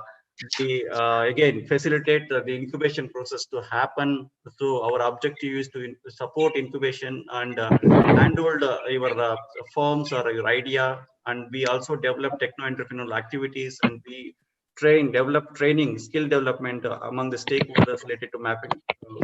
We have a lot of facilities for the for enterprise development. Like we have expertise in the field of medicinal and aromatic plants. We provide facilities for innovation. We promote development of medicinal and aromatic plant sectors along with the technology transfers. We frequently organize sensitization workshops, boot camps, and company management seminars and webinars to facilitate enterprise development. So these are all some of the. We also facilitate this technology consultation, especially registration of technologies, licensing, technology transfer, and commercialization. And also we offer business consultation, mentoring, and networking also possible. Infra facilities, if somebody wants for production facilities or testing facilities, also we have whatever that we have for research purpose will be shared to you. And also access to funding is most important. And what we do is we connect some of the budding entrepreneurs to the angels and VCs, so that if they get impressed, they will start getting the funding for this purpose. And also we go for knowledge sharing. So we incubate whatever the incubated firms. We take up the promotion of the incubated startups, so that they go to the market right away with the support of incubation center. So these are all some of the technologies which we are having, some of the varieties and some of the products also they are available. And if you can write to me, I can share you the technologies that can be licensed to you, so you can straight away start your enterprise in the field of medicine. Thank you very much. My acknowledgements to Indian Council of Agriculture Research. अपना email chat पे डाल दीजिएगा, अपना email chat पे डाल दीजिए. Yeah, yes sir. Thank you very much, sir. Thank you very much for this one. Yeah, anybody, if you need incubation support, please write to me. We are there to help you. If you have any bright idea to develop an enterprise, please let us know. We will help you in this regard. Thank you very much for the opportunity. Thank you very much, Dr. Nagaraj Reddy, for a wonderful lecture and your readiness to help our farmers and others. There are many farmers who are inquiring about it, and they're a bit worried about the high charges. So please facilitate them by some installment or something like that, or memorandum of understanding for the Sure, future payment by them. Thank you very much once again. Sure, sir. Sure, sir. Thank you very much, sir. Thank you. Okay, please now you can take up for the next Thank you. session. Yes. So, sir, thank you so much for chairing this particular session. Thanks a lot. So now we are lagging behind the time, so we will not take a short break and we will start with the session. No, now we will not take a break because we have Dr. Premnath already there. So we will start the next session. Yes, sir. So we will start the next session, and this will be chaired by Professor Premnath itself, and he is the head at NCL Innovation Director Venture Center, and sir will talk about the bio enterprises leveraging natural resources, some selected issues. Sir, the platform is yours, and we welcome you. And I may just add that this is one of the most successful incubation center of our country. More than 150 ventures are being incubated at any one point of time. There are many who have graduated, both very high-tech technologies and also very social technologies. Both kinds of technologies are there. I'm greatly inspired by what Premnath has done in CSIR Venture Center. So please, Premnath, floor is yours. Thank you very much. Thanks for the kind words, Professor Gupta. Can I share my slides? Yeah, Would you please? can. Yeah, thank The you. screen is available to you. You Yes, can share. please. Okay. Can you see my slides? And Yes, can you hear me clearly? Yeah. Okay, let's begin right away, and we will keep time for, I think this session, we have 4 entrepreneurs from SIE, and I'm eager to listen to them. So let me just give you a few opening remarks, and then we can begin this session. First of all, thank you once again to SIE for inviting me and for the kind words of introduction. I'm going to talk a little bit about enterprises leveraging biorenewable natural products, resources, and some selected issues relating to them. Clearly, there are lots of opportunities, and we should be leveraging, we should be making use of it as much as possible. But there are some issues also which are peculiar to this field, which I thought I can list out. This not to discourage anybody, but we should be aware of it and plan for it and work towards converting those into opportunities rather than leaving them as risks, ongoing risks. So let's begin. So when we talk about biorenewable natural resources, broadly, we are talking about some of these markets: health, food and nutrition, energy, environment, even chemicals and materials, lifestyle and consumer products, and other sectors, and a whole variety of different starting materials: plants, fungi, animals, algae. We'll hear something about algae today as well, bacteria and other prokaryotes, biomass of different kinds, organic, municipal solid waste, and so on. And all of these, in all different types of business, we are leveraging natural resources of different kind, but you're talking about primarily biorenewable natural resources in this segment, and I'm going to talk a little bit about that. Many of these startups also have a social agenda, and very often it's not just about financial rewards, but there are also socio-economic impact that goes along in the storyline that these entrepreneurs present. But that said, I just wanted to alert you that we should not lose track of the basics of business. At the end of the day, every business is primarily a business has to generate rewards which exceed the investments that are put in. So this graph essentially illustrates that the y-axis is money and the x-axis is time here. You do have to invest something into it, your work, your efforts, your any resources, any you might be putting in money or other resources. And at the end of the day, there's some potential reward which has to be larger than the investment that is being put in. Irrespective of whatever business you run, if you want it to be sustainable and scalable, you will have to ensure that the first y-axis is always money. There is no two ways about it. The second can be impact, a second, third can be impact of different kinds, and those are very important and very valuable as well. And there's no doubt about that either. And we are all excited by those kind of businesses, especially as scientists, engineers in these efforts. But that said, do keep in mind that the first has to be money, and that's how the accounts will be kept at the end of the day in terms of whether your company flies or not.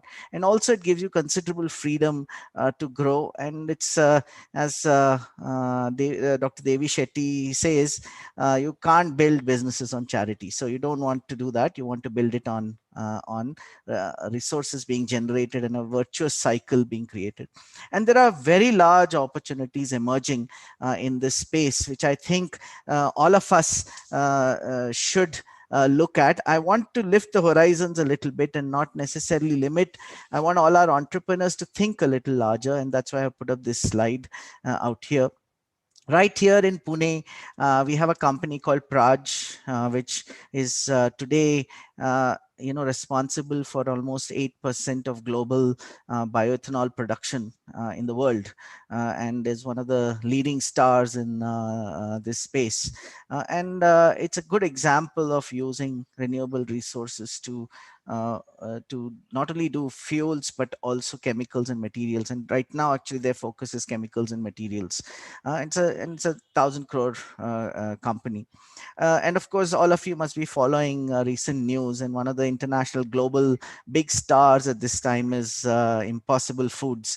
And you can see the scale of investment happening in this domain. And these are, by the way, plant-based proteins being converted into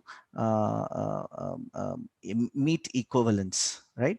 And look at the graph here shows the investments, and this y-axis, the end of the y-axis is $300 million capital raised. And of course, and only this week you must have heard about Oatly. Oatly is going public this week, and the valuation is around $10 billion. And this is just milk substitute that one is talking about from a company from Sweden. So I think there are large opportunities such as that, this beckoning Indian entrepreneurs. They might start small, but the opportunity is very large. And I think all of these are scalable opportunities. So one needs to sort of shift the horizon a little larger and look at all of these in a different way. There are a whole variety of synthetic biology startups coming up around the world, focusing on food, fuel, healthcare, and more. Unfortunately, this list didn't have any Indian company, but I do know several in the space who are making waves, and I hope to see them in the global lists in the near future. In Venture Center 2, there are several companies which are leveraging biorenewable natural resources in many different ways. Here are some of the companies which use,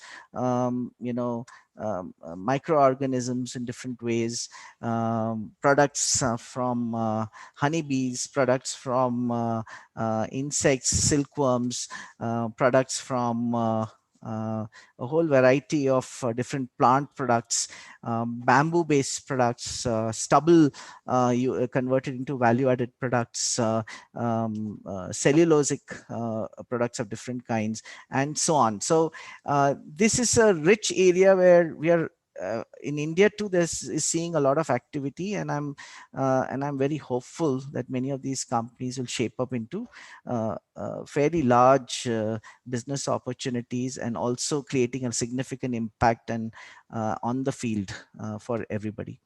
Here are some selected issues which I wanted to point out to. One of the common issues that we observe is that when you're talking about domains such as nutrition or environment and so on and so forth, this debate of whether the problem we are solving is a true pain or a desirable goal to be solved is something which very often comes up when you're trying to determine if if the value to the customer is really convincing, or is it something just a desirable thing which they can postpone. So the difference between a painkiller and a vitamin. So when you need a painkiller, you'll go rush and buy the painkiller, but when you need a vitamin, you can postpone it by several months. So is that something which you I mean, this is very common. We see it in, and very often we try to see whether those desirable goals can be converted into solving pressing problems, and that is also possible, in my opinion. Sometimes it's a matter of just projecting the right data. If, for example, you say that you're going to reduce, say, carbon dioxide pollution in the air, as long as it doesn't affect anybody, they may not react to it immediately. But the moment you quantify those numbers and flash it in front of them, parents will start worrying about whether the children are getting fresh air and or not. So it's a matter of creating the data and the backend to project it as a pain rather than only as a vitamin. This happens with when you try to sell natural products, products which you claim are of natural origin or biorenewable or clean processes, environmentally friendly, or you talk about creating value from waste, when you could create the same value from raw materials which are not waste also. So how would you justify it, and how would you make it interesting? Also, proving your claims. Very often we find that in many domains, the scale of trials and studies needed for proving claims is very large, and therefore it introduces several risks which are relevant to costs. I mean, the cost changes, the risk structure changes, because the scale of the study required is much larger. For example, if you take products which are meant to be immunomodulating, as the previous speaker was talking, if you want to prove anything over there with credible data, you need very large studies, and that immediately poses a barrier to taking things to market, because you need to inject a lot of resources to make the case strong. And of course, batch to batch variations. And I think the speaker before the previous speaker, and I think the chair, mentioned the importance of raw material standardization in many of these herbal products and so on and so forth. There's also limits to scalability. Certain raw materials you can only scale that much. There will be a limit to it, and that limits your capacity and your market potential. And in certain applications, that may not be really worthwhile to pursue. For example, if you look at the scale of plastics being used in packaging applications, the scale is so large that any of the natural product-based alternatives will only fill up a very small part of that opportunity and not really the whole thing. Also, this argument of the natural resource-based businesses creating livelihood and jobs is also something which needs a lot more discussion. It is not necessarily so, and it is not always so. You need to make it happen, and that requires you to put in specific efforts. Another myth is that waste is free and that raw material is cheap. As things become more valuable, it doesn't remain cheap and free anymore. There's also a raw material mafia around some of the materials very often, and that is something to break, difficult to break as well for entrepreneurs. There's also this issue of whether the processes are cost effective. Are your claims of environmental friendliness really valid when you do a life cycle analysis? One other challenge is very often dependence on government policy push. And very often government policy can be not necessarily something you can build a business on. That could be, in many things, including the food versus fuel debate, or even IP law, or even Biodiversity Act. They introduce different uncertainties and risks, and which you need to be aware of as entrepreneurs and deal with it, rather than shying away from it if you want to build scalable businesses. So I think a few suggestions to entrepreneurs, and I'll close with that. Focus on value proposition for customers compared to alternatives, without getting too carried away by idealism. Idealism is important, but don't get carried away by it. Business has to be a business at the end of the day. Start with the market space where the product market fit and appreciation of value is highest. align with known needs and problems. It's always easier to build a business with known needs and problems. Very often it's a hidden need. You can still expose it rather than trying to, if you try to create need or to educate a population or rely on policy changes, it can be done, but it will always be cost intensive and high risk.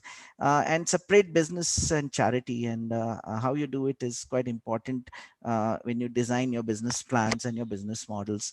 And there is a large business opportunity awaiting startups leveraging these resources. And I think it's only ideas, ambition, and execution that are going to be key in shaping these businesses. So I'm going to stop here. These are the 4 innovators in this session. I'm really looking forward to hearing from them. So I will stop here and I will leave. Would Shahila be introducing the speakers?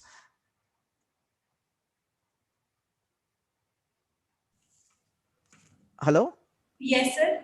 Yeah, I'm done. Would you be introducing the speakers, or do you want me to do it? Sir, as per your convenience. Can you do it, please? Yeah. Yeah, sure. Thank you. Okay, sir, thank you. So now we have Dr. Shyam Sundar Reddy with us, and he is the BIRAC big grantee, and we'll talk about the prebiotic oligosaccharide for gastrointestinal health. Dr. Shyam Reddy, please. Hello. Yes, please. Go ahead, please. Am I audible? Yeah, you're audible. Yeah.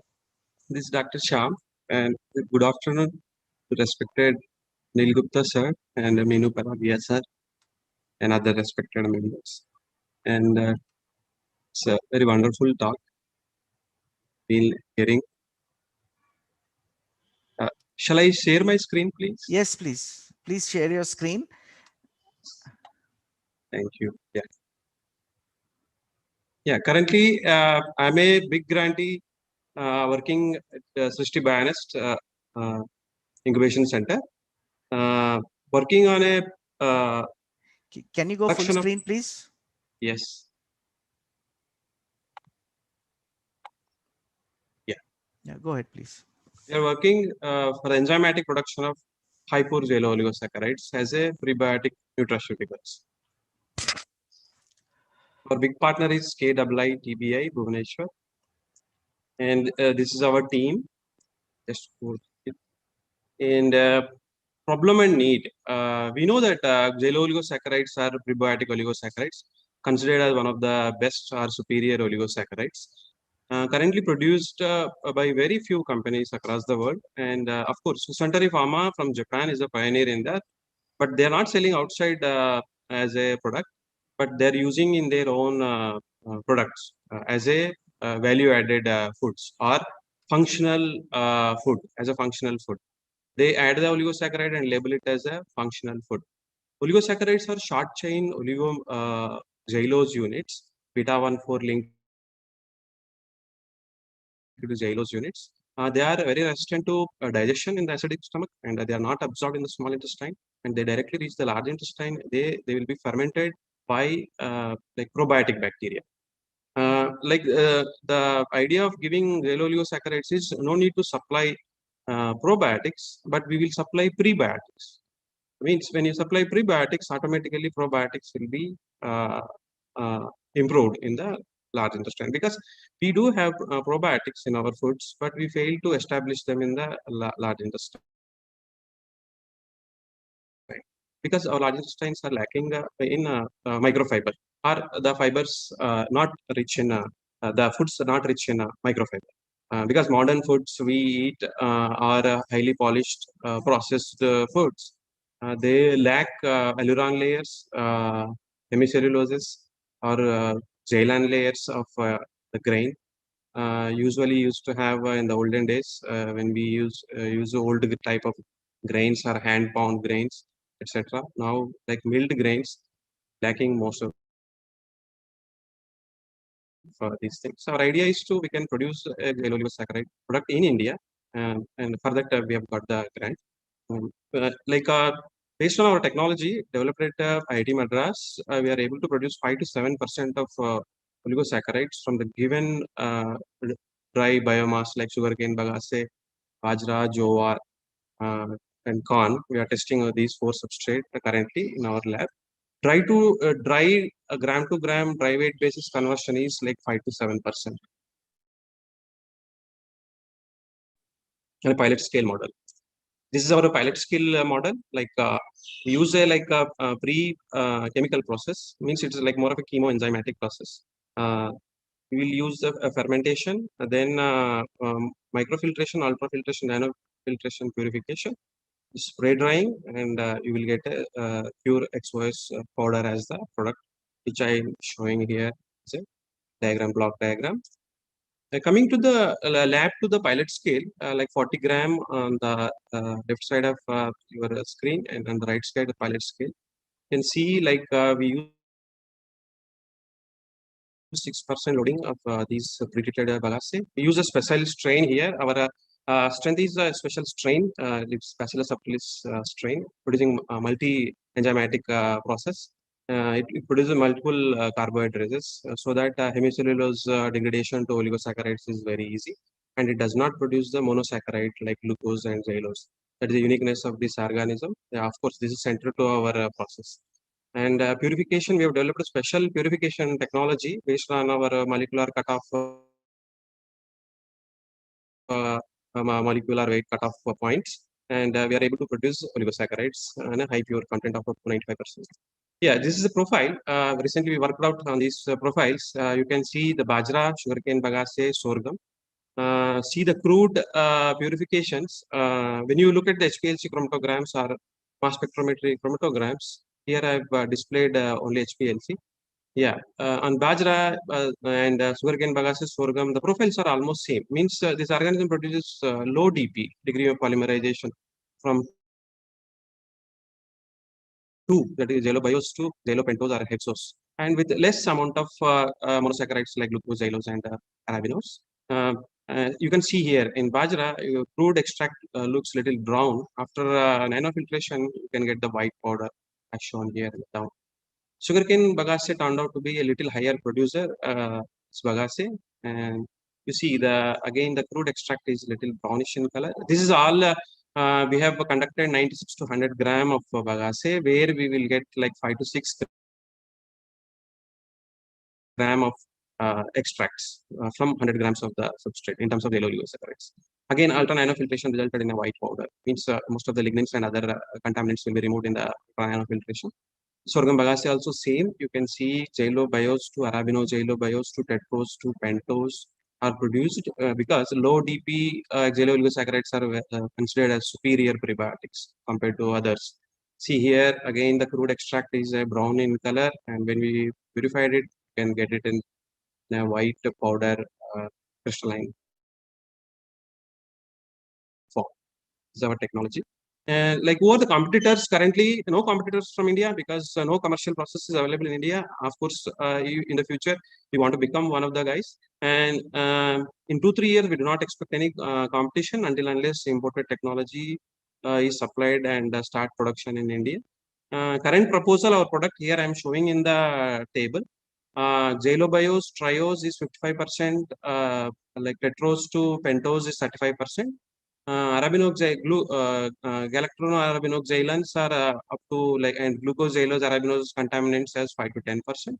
And overall, we are able to produce 90 to 95% of the pure XOS. And we are planning that we can produce 3 to 4,000 per kg, means 3 to 4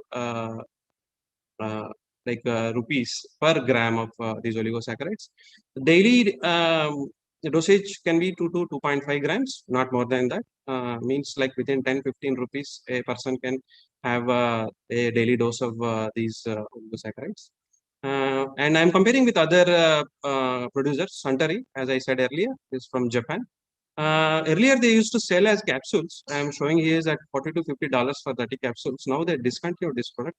Now, recently, a company called Pretex from USA, the technology developed at California Institute of Technology.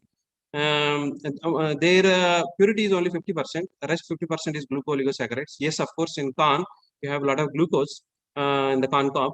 We are testing currently in the corn cob. Yes, of course, we also seeing a lot of glucoligosaccharides and very less xyloligosaccharides. With a 50% claim, they acting as bulk suppliers currently. currently wherever they say they're selling, that is USA, Europe, across India is not available. But it is available in websites like Amazon.com, etc., and international websites. Very costly, prohibitively costly, and we may not buy it for a daily usage. And there are 3 other Chinese companies, and their data is a little obscure, like Shandong Longlive Biotechnology, Jiangsu Kengwai Biologic, and Hebix Taxin Technology.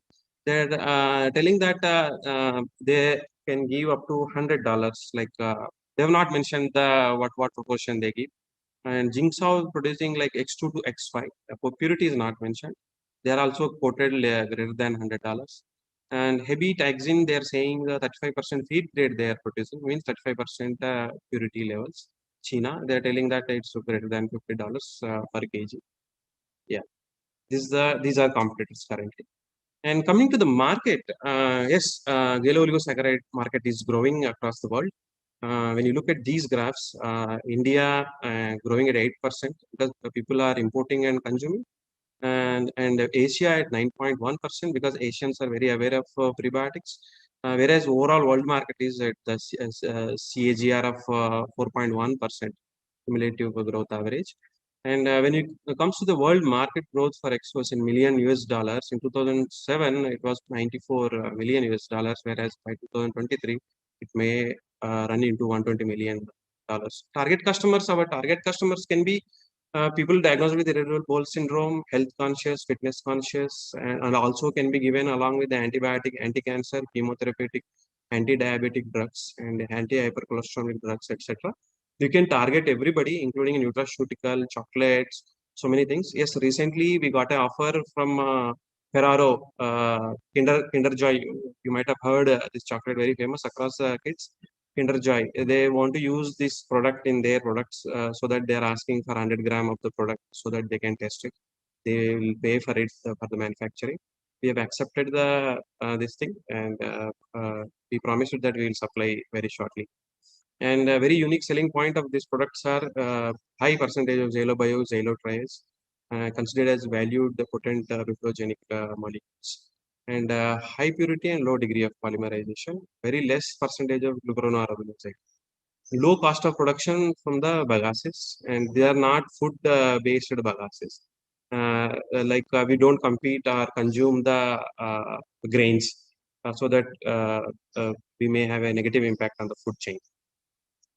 Yeah, yes, our plan is to approach VCs, entrepreneurs, and I'm pitching for the fish market, IIT Madras, for a higher funding and a bulk production. Our dream is to take this idea prototype to the market. Pilot scale prototype is ready. We are in talks with several biotech companies, either produce in collaboration or sell out the technology. Whatever is possible, we will do it. But my idea is to run at least 20 to 25,000 liter fermentation, and we may need 7 to 9 crores funding. Yes, we sent a proposal to several VCs. We are on talks, in good talks. I think we'll get through it in a couple of months. We need a CGMP manufacturing unit and a pre-production laboratory, microbiology laboratory. Of course, yes, marketing will be done later once the product has been produced to the CGMP levels. Dr. Reddy, can you close if you don't mind, because yes, sir. It's over. It's over. Business, yeah, it's completed. This is the general profile of the chromatograms, like analysis part we have completed.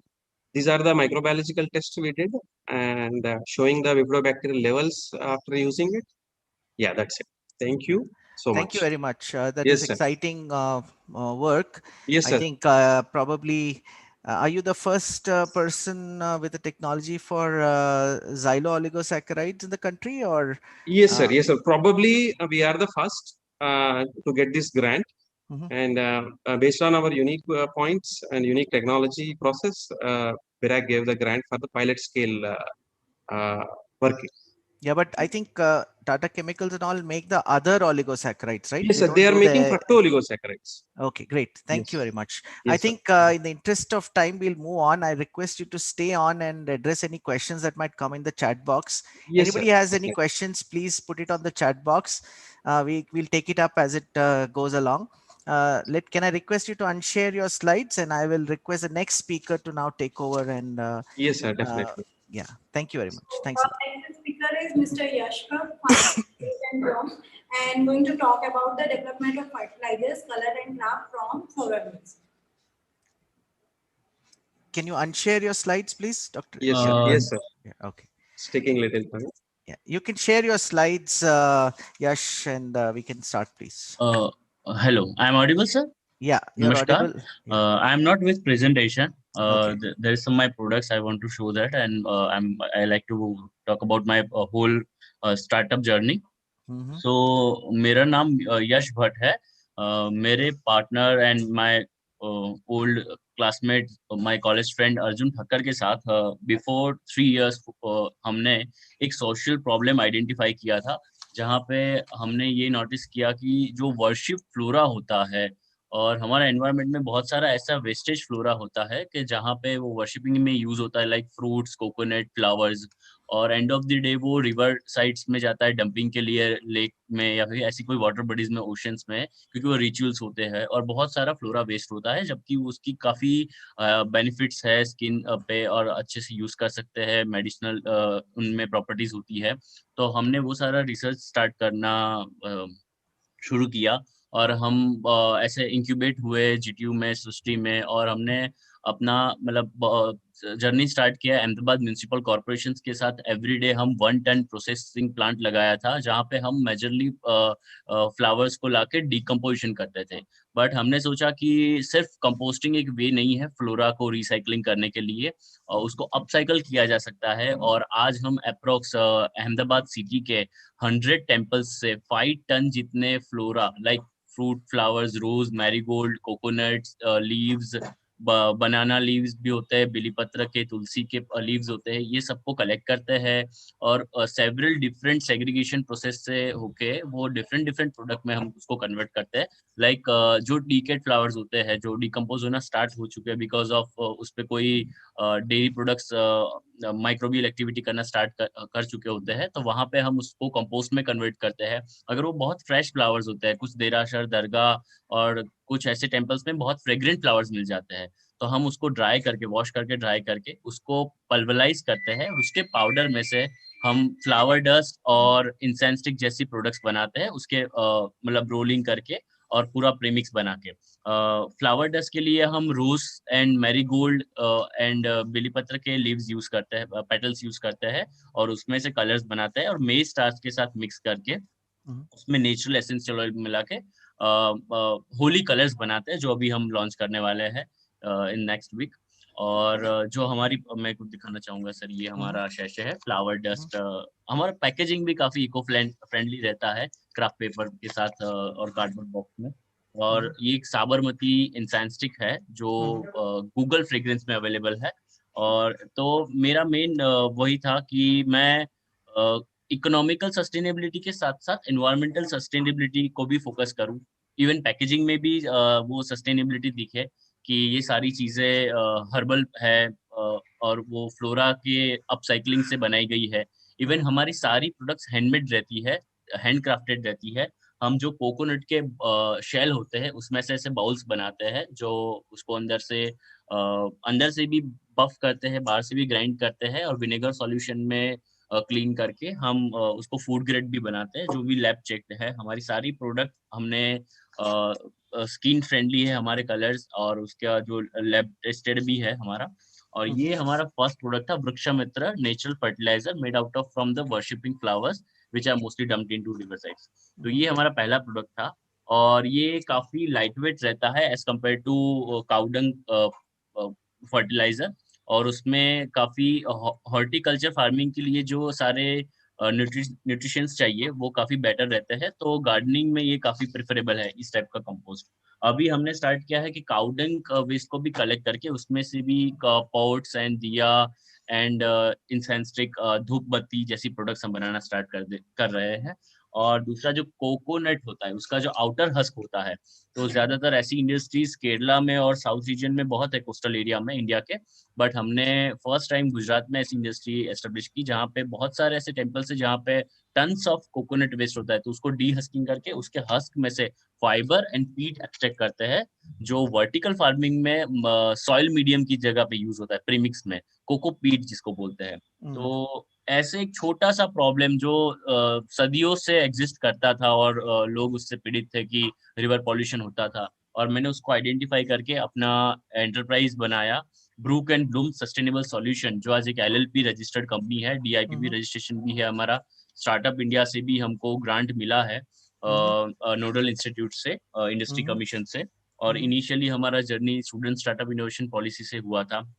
और फिर काफी मतलब हम engineer से impactful social entrepreneur की तरफ थे, तो सृष्टि का काफी सपोर्ट रहा, लैब सपोर्ट रहा, मार्केट प्लेस में सपोर्ट रहा कि हमको ऐसी ऑर्गेनिक प्रोडक्ट्स किस मार्केट में पोजीशन करनी चाहिए, कौन है उसके मार्केट सेगमेंटेशन में, कहाँ पे उसको पोजीशन करना है, कैसे पैकेजिंग करना है, और उसका क्या क्या मतलब लाइसेंसिंग एंड क्या क्या टेस्टिंग करवाना पड़ेगा गाइडलाइंस के हिसाब से। तो जैसे ही मैंने बहुत सारे सेशन सुने यहाँ पे, सबको सुना, तो मुझे पता चला अफोर्डेबिलिटी, अवेलेबिलिटी एंड एक्सेसिबिलिटी बहुत मैटर करती है। इम्पैक्ट जनरेट करना एक अलग चीज है और एंटरप्राइज मेंटेन करना वो अलग चीज है, क्योंकि यहाँ पे मनी भी मैटर करता है। सिर्फ इन्वायरमेंटल सस्टेनेबिलिटी एंड पैकेजिंग के साथ साथ इकोनॉमिकल सस्टेनेबिलिटी, या हम हर रोज 25 लोगों को जॉब देते हैं, 25 मेरी एज नहीं है, बट मैं काफी कुछ मेंटेन करता हूँ, और मेरे 2 प्लांट है अभी अहमदाबाद सिटी में, विक्टोरिया गार्डन के पास है और एक काकरिया जू के पास है। दोनों प्लांट अहमदाबाद म्युनिसिपल कॉर्पोरेशन द्वारा सपोर्टेड है। और अभी मेरा फ्यूचर एक्सपेंशन ये है कि अभी भी और भी बहुत सारी प्रोडक्ट्स है जिसको मैं मिस कर रहा हूँ, जो वर्शिपिंग में यूज होती है, मेरे पास आती है, बट मेरा कोई सोल्यूशन नहीं है उसको कैसे अपसाइकल करें। लाइक एक्सट्रीम फ्रेग्रेंट रोज का रोज वाटर बना सकता हूँ मैं, and I like to develop product like a marigold dye also. तो मेरा उसका अभी रिसर्च चल रहा है कि मैं उसको भी आगे बढ़ाऊं, और thanks to Srishti innovation and whole team of Srishti, specially Chetan sir and Ramesh sir and professor Anil Gupta, कि उन्होंने मुझे इतना अपॉर्चुनिटी दिया और लास्ट 3 इयर्स से मेरे साथ है मेरे हर कदम में, और मुझे आज भी गाइडेंस देते रहे हैं। Thank you all of. Thank you Yash, I think congratulations to you and Arjun. आपने जो ये बिजनेस चालू किया है, we wish it all the best. ये भी बताइए कि अभी आपका स्केल ऑफ ऑपरेशंस क्या है। आपने बताया कि 25 लोग आप एम्प्लॉय करते हैं, एक्सीलेंट। व्हाट अबाउट कितने टेम्पल्स, कितने जगह से आता है सप्लाई, और what is your scale of operations? Okay sir, yes. कुछ 86 टेम्पल्स है जहाँ से हम एवरीडे कलेक्ट करते हैं, और 26 कलर स्पॉट्स है। कलर स्पॉट ये है जो रिवर साइड लोग डंप करने आते हैं, उनके अवेयरनेस के लिए एक प्रोग्राम अहमदाबाद म्युनिसिपल कॉर्पोरेशन के साथ मिलकर हमने किया है कि आप जब रिवर पे डंप करने आते हो तो वहां पे पोर्ट लगा रहेगा, तो वहां से भी लोग डंप करते हैं और हम कलेक्ट करते हैं, और 86 टेम्पल से अप्रोक्स 3.5 to 5 टन जितना वेस्ट एवरीडे हम कलेक्ट करते हैं, जिसमें फिर सेग्रीगेशन होता है। जैसे रोज के पेटल्स है तो उसको अलग सेग्रीगेशन करके फिर हम उसमें से रोज पिंक कलर, जो मैंने आपको बताया, ये फ्लावर डस्ट जो मैंने बनाया है, होली कलर्स, वो बनाएंगे। और मैरीगोल्ड होगा तो उसमें से पीला रंग बनेगा, और वो सारे फिर मतलब वो बर्न भी हो सकता है क्योंकि फ्लोरा पाउडर है उसको पल्वराइज करने के बाद। तो उसी में हम गूगल फ्रेग्रेंस को, कपूर पाउडर को, कुपम पाउडर को, राल पाउडर को मिला के इंसेंस स्टिक भी बनाते हैं, हैंड रोल्ड इंसेंस स्टिक है। एंड जो सेल आते हैं ऐसे, तो उसको पूरा हमारा डिपार्टमेंट है नारियल अपसाइकलिंग का, और वहां पे पूरी टीम है जो कोकोनट को डी हस्किंग करके पीट बनाएगी, सेल बनाएगी। इसमें से हम चम्मच, किचन, ऐसे सारे क्राफ्टिंग प्रोडक्ट्स भी बनाते हैं। तो ये हमारे सारे ऑपरेशन रहते हैं, और एवरीडे हमारे 2 टेम्पोज है जो कलेक्ट करने के लिए जाते हैं ये सारा वेस्ट। ये जो 25 लोग हैं शायद डायरेक्ट एम्प्लॉइज हैं, इनडायरेक्ट होंगे जो सप्लाई करते होंगे भी, यहाँ से वहाँ लॉजिस्टिक्स में भी होंगे काफी लोग। हाँ, and do you आपको because you are using temple flowers, do you get a little bit of a premium on your products? आपको थोड़ा प्राइसिंग में बेनिफिट मिलता है या नहीं मिलता है? हाँ, यहाँ पे ऐसा रहता है। मैंने सुना कि शुभम जैन सर ने बोला कि वो गार्डनिंग में कैसे एक्सप्लोर कर रहे थे, और क्या रहता है फिर जब आप पूरा मेंटेन करने जाते हो ना कि आपकी प्रोडक्ट में जरा सा भी केमिकल ना हो, आप प्योर रहे अपनी प्रोडक्ट की क्वालिटी के बारे में, तो एक्सपेंस बढ़ता है हर चीज को मेंटेन करने में। और फिर वो आपको बहुत ही नीश मार्केट को ही टारगेट करना पड़ता है, जहाँ पे वो लोग समझ सके कि इसकी क्वालिटी क्या है और उनके हेल्थ बेनिफिट्स क्या रहेंगे उनकी लाइफ स्टाइल में। तो उसको पूरा अच्छे से रिप्रेजेंट करना पड़ता है, नहीं तो फिर मेन स्ट्रीम जो लोग होते हैं तो वो तो उनके लिए तो बहुत महंगा हो जाता है। जैसे इतना भी महंगा नहीं है, like I am selling at 60 rupees 100 gram Holi colours, and 120 rupees for incense stick box, and 100 rupees for 12 diyas. तो दोनों साइड देखना पड़ता है, बट मेरे ख्याल से because my vision is to collect most of the waste of generated by the devotees at the place of worshipping. मैं ऐसा नहीं है कि कहीं से फूल खरीद के ला रहा हूँ, तो ऐसी सारी चीजें हैं। तो वहां पे लॉजिस्टिक कॉस्ट ज्यादा लग जाती है, जो फिर कॉस्ट स्ट्रक्चर में इफेक्ट करती है, और प्राइसिंग थोड़ा हाई जाता है। ओके, आप ऑनलाइन बेचते हैं? Yes sir, online offline B2B। Actually हमारा वेबसाइट भी है जो पहले please type your website address on the chat box for everybody. या ओके सर, मैं शेयर कर देता हूँ अपनी details sir. Thank you very much. I think exciting work, all the best, and we are with you. Yeah, we'll move to the next presentation. I'll request Shahila, is the next presentation from Nutrient Dynamics or from Algaleo? Yes, sir, from Nutrient Dynamics is Miss Arpita Doshi. Yes, please. Yes. Can Arpita please share her slides, please? Yeah, just a second. Yes. Hello, Arpita, and welcome.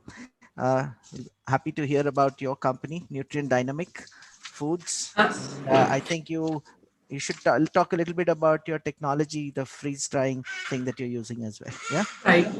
Right, sir. So, yes, please, sir. Am I audible? Yeah, you're audible and visible as well. The slides are visible. Yeah. Thank you. Hello, everyone. This is Arpita Doshi, the innovator and founder of Nutrition Dynamic Foods LLP, Ahmedabad-based. So at NDF, we manufacture 100% plant-based, innovative flavors, functional beverage. Excuse me, just 1 minute. Can I request everybody else to go on mute, please?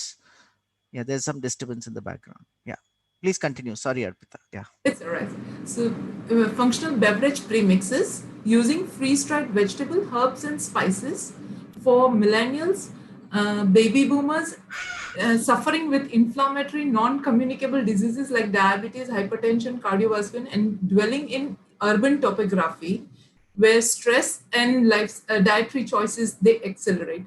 So basically, I want to start with a small journey why I chose to make this functional beverage. Back in 2009, I myself went for 26 days on a ventilator. So that's the time when I realized that what went wrong with me. Why did I go on a ventilator and for such a long time? After that, which I wanted to retrieve my health back, but was impossible. Upon my education, which dwelled in microbiology, biotechnologist, after starting my venture, a startup, I also went for a Lean Six Sigma certification, Green Belt. And I did a risk and gap analysis, and that helped me in identifying that mostly what happens is in a food processing industry, we lose the secondary metabolites, which are known as antioxidants, because of the high pressure and temperature that is being used in the food industry. Now, food is something which is essential for every human being. However, because of our current lifestyle and dietary choices, we are not able to make our food work as a medicine. And rather than consuming, as this problem was at the age of 30s to 80, where people are a bit reluctant in consuming medication, either be in a tablet or a capsule form, whether it be nutraceutical, but they are quite reluctant. So we thought of giving some tangy and spicy and innovative flavor, joyful medicine that people would enjoy. So, sorry, next slide. Next slide. What do I do next slide? Yeah. So these are our products. The first one is known as Amrit Jara. which is composed of amla, ginger, turmeric, lemon, and kokum, Garcinia indica. Kokum is known as a natural antacid, and we recommend this drink to be drank as a first drink in the morning. However, we understood that when a person wakes up, there is an 8-hour fasting period that has happened during his sleep time. So consuming a vitamin C rich drink may not tend to build his immunity, but may tend to degrade his immunity because of too much of high pH levels. Hence, we added a natural antacid that was found inside the natural ecosystem, which was kokum. So that's how this is one of our product that we have formulated on a beta run, and are available on Amazon as well as in the brick and mortar stores in Ahmedabad and other cities. The second one which we have innovated is known as Dudhi Jaljeera. Lot of diabetic and cardiovascular patients have known the benefits of bottle good. However, freeze-drying helped us in increasing its concentration without naturally adding any flavor or anything. The flavoring that we add is made out of real spices and herbs like lemon, black pepper, and cumin and mint. So it gives a tangy flavor which people would enjoy to drink. And we try to test all our products for their taste analysis on kids, because we believe that kids love to be very honest with their opinion. So if a product is loved by kids, it's going to be sustainable for adults as well. The third product that we have innovated is a veggie oat soup using freeze-dried drumstick, bottle gourd, spinach, onion, garlic, and oats. Normally in the evening, a lot of diabetic patients were saying that we feel very hungry once we are back home. And as a nutrition guidelines, it is said that the evening dinners have to be really smaller in size. But I cannot keep on advising all this to the people. Hence, what we did was, in our product formulation, we added oats in it so that it brings the protein segment to the product, and it becomes a slow release protein segment. So it helps in reducing your appetite. And at the same time, we gave the power of all the green and healthy vegetables using the freeze-drying technology, and that would help them in having a lot many health benefits. Now, these health benefits are obtained from, as the products are categorized by FSSAI as a food and functional food products, we are not claiming any specific health benefit at the moment, but that's going to be our next journey, where we are going to look for a lot of clinical trial. We have done HPLC analysis for their antioxidant level, and in our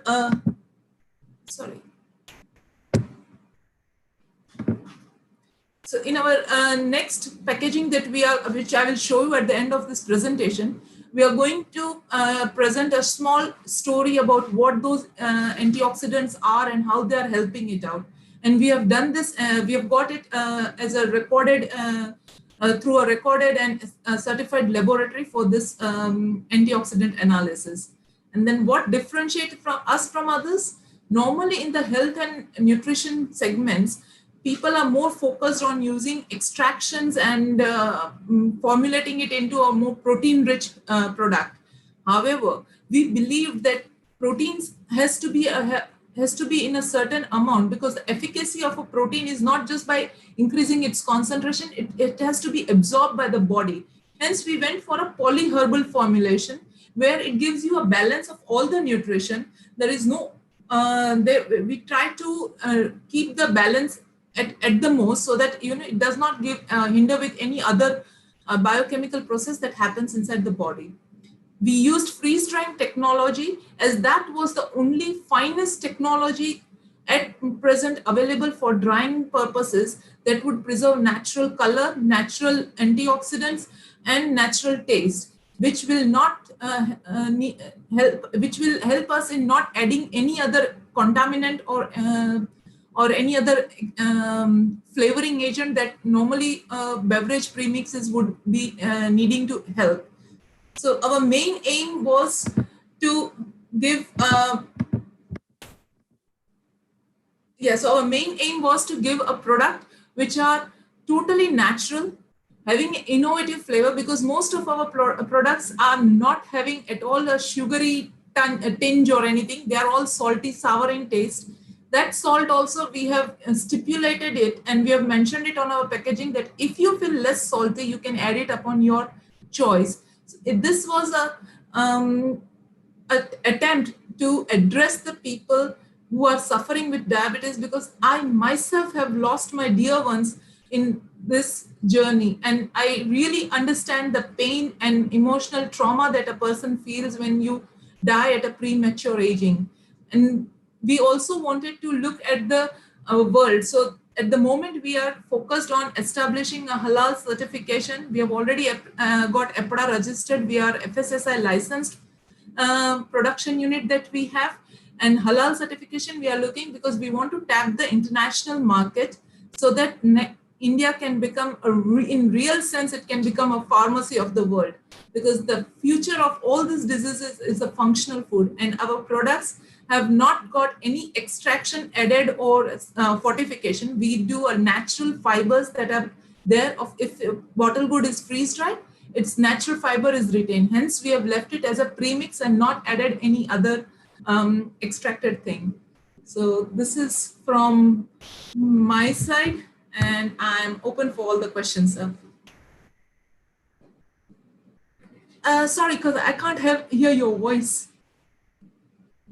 I think, excellent. Well done. We wish you all the success for your company. You should also put down your website on the chat box for all the users to visit, especially where they can buy some of your goodies. Yeah. Yeah, I'll do that. At the moment, we are not able to sell it from the website because, in this post-pandemic, we did a consumer survey as to what the consumer are asking. And depending upon that, we have now changed our complete packaging, where we've gone through a very detailed written all the health benefits of the ingredients, as well as I mentioned that this is a short story that we have mentioned it on about how the antioxidants are working and how they help you in building the health. So okay. I'll definitely mention our website address on it. Yeah. Can you briefly discuss how you take care of quality control of your raw materials? Yes. And, when you put out, if people ask you about what are the compositions of nutrients and so on and so forth, are you able to provide those in great detail? Yeah. So basically, sir, our products have been published in the Indian Journals of Patent, after which we have done the commercialization. So we have mentioned all the ingredients, whatever we have done on our packaging as well. And regarding quality control, we have we follow the FSSI license, because we have a 100 kg per day production unit based in Vatwa in Ahmedabad, where we are manufacturing these products. And we follow all the guidelines that FSSI has mentioned regarding that. And as I said, that now we are targeting the international markets, so that we can, instead of, because up till now it was Japan who was providing all these functional foods. And we really wanted to, I was really into it, that I wanted to make some difference. So after doing my biotechnology from UK, I did this, and we've done that as well. I'll definitely put down the website addresses. Yeah, I think it's a very large market, both functional foods and even, the kind of, even if it's evening snack for people who are suffering from diabetes and so on and so forth. I think that's very valuable. I wish you all the best. Yeah. Thank you so much. In the interest of time, we'll continue further. And I'll request the next speaker to kindly begin. I think the next talk is from Algal Bio, Algaleo Biotech, and the speaker is going to be Dr. Sanjeev Mishra, founder of Algaleo Biotech. Sanjeev, nice to see you again. Do you want to begin? Hello sir, नमस्ते। और मैं संजीव कुमार मिश्रा, और मैं अपने company को represent करने जा रहा हूँ यहाँ पे कि, और हमारी कंपनी के बारे में मैं प्रेजेंटेशन स्टार्ट कर रहा हूँ इधर से। हाँ जी, शेयर कीजिए please.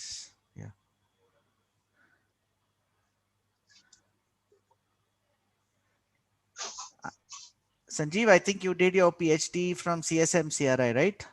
Yes, sir. Yeah, and he's an algal biotechnology specialist. Happy to have him share about his company.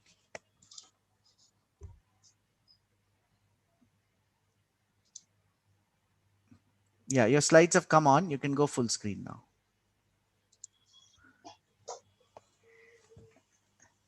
Sanjeev, you have 10 minutes, huh? Yes, sir. I can see So, you have 70 slides. My name is Sanjeev Kumar Mishra और मैंने PhD किया micro algae पे, और हमने अपने दोस्तों के साथ मिल करके ये कंपनी स्टार्ट की थी, और 2016 में हमने स्टार्ट किया। Can you go full screen, please? 2016 में हमने ये स्टार्ट किया था, और उसके बाद हमने शुरुआत ही अपनी कंपनी की, हमारी जो रजिस्ट्रेशन हुआ था वो 13 जनवरी 2016 को हुआ था, लेकिन उसके पहले हमने सृष्टि के इनोवेशन के साथ मिलकर के वहां पे हमने अपनी प्री लॉन्चिंग की थी। ये फोटो तब का ही है, और हमारा जो मेन पर्पस था कि एल्गी से रिलेटेड प्रोडक्ट बनाए। तो ना जनरली अगर आप देखोगे एल्गी लोग यहाँ पे पसंद नहीं करते इंडिया में, बेसिकली ये फूड एल्गी को as a food Japan, Korea, China और सिंगापुर, इन कंट्रीज में ज्यादातर यूज होता है, मलेशिया, थाईलैंड, मगर इंडिया में एज ए फूड बहुत कम लोग यूज करते हैं, क्योंकि इंडिया में हर एक स्टेट में अलग और बहुत टेस्टी फूड है, तो लोग मोस्टली उसको ज्यादा प्रीफर करते हैं। इस तरह के सी फूड को ज्यादा उतना खाया नहीं जाता। तो हमारा जो मेन मकसद था कि एल्गी को एज ए टेस्ट के रूप में ले आना, तो इनोवेशन इन न्यूट्रिशन करके हमने अपना एल्गालियो बायोटेक कंपनी को लॉन्च किया था, और हमारे पार्टनर थे अम्मी बेन थी, अनुपमा, चेतन पालीवाल, मनन अमीन करके पार्टनर थे, और हम लोगों ने यहाँ सबके मोस्टली बैकग्राउंड हम लोग जुड़े हुए थे ड्यूरिंग CSIR CSMCRM PhD करने के दौरान ही एक दूसरे से मुलाकात हुई थी और जुड़े हुए थे, और फिर हमने ये स्टार्ट किया बड़ोदरा में। और मेनली पर्पस हमारा ये था कि जो न्यूट्रिशनल प्रॉब्लम है उसको जो है एल्गी के सॉल्यूशन लाया जाए।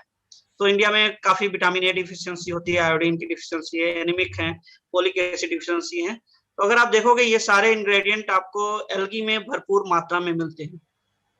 ये आपकी कैल्शियम रिच होगा, सारे अगर आप देखोगे एल्गी में सारे मिनरल्स और लगभग सारे विटामिन आपको मिल जाते हैं, और स्पिरुलिना कोई नया चीज नहीं है, अर्थ पे 3.5 बिलियन ईयर्स से मौजूद है, तो ऐसा नहीं है कि न्यू प्रोडक्ट है। ऑलरेडी जितनी ऑक्सीजन है हमारी अर्थ पे मोस्ट ऑफ द एल्गी से जनरेटेड है, 70% oxygen is generated by algae, not by the plants. So awareness जो लोगों की है कि ऑक्सीजन केवल प्लांट से आता है, ऐसा नहीं है, एल्गी से most of the oxygen algae से जनरेटेड। तो हम लोग स्पिरुलिना का कल्टीवेशन करते हैं और उससे रिलेटेड प्रोडक्ट बनाते हैं, उनको एक टेस्ट देते हैं।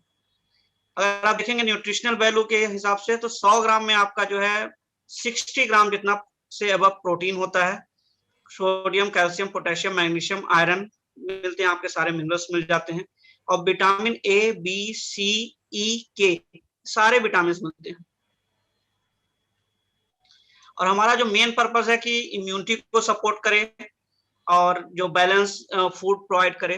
तो जनरली सबके फूड तो सभी लोग खाते हैं, कोई उनको अगर कुछ डिफिशियंसी हो जाती है किसी न्यूट्रिशनल की, तो मेनली प्रोटीन है, विटामिन की डिफिशियंसी ज्यादातर होती है, तो उसकी कमी को पूरा करने के लिए स्पिरुलिना एक सब्स्टिट्यूट के तौर पे दिया जा सकता है।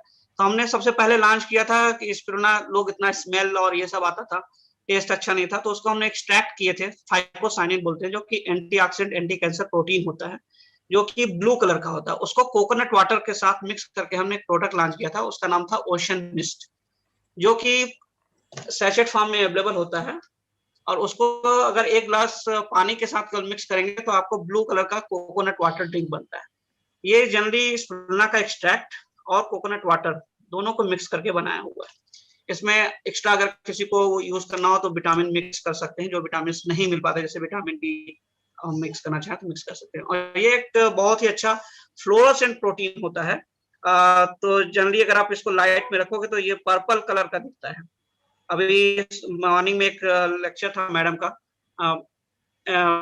उन्होंने बताया था कि एंथोसाइनिन के बारे में, आप देखेंगे तो इस पे जब लाइट पड़ेगी तो ये पर्पलिश दिखता है।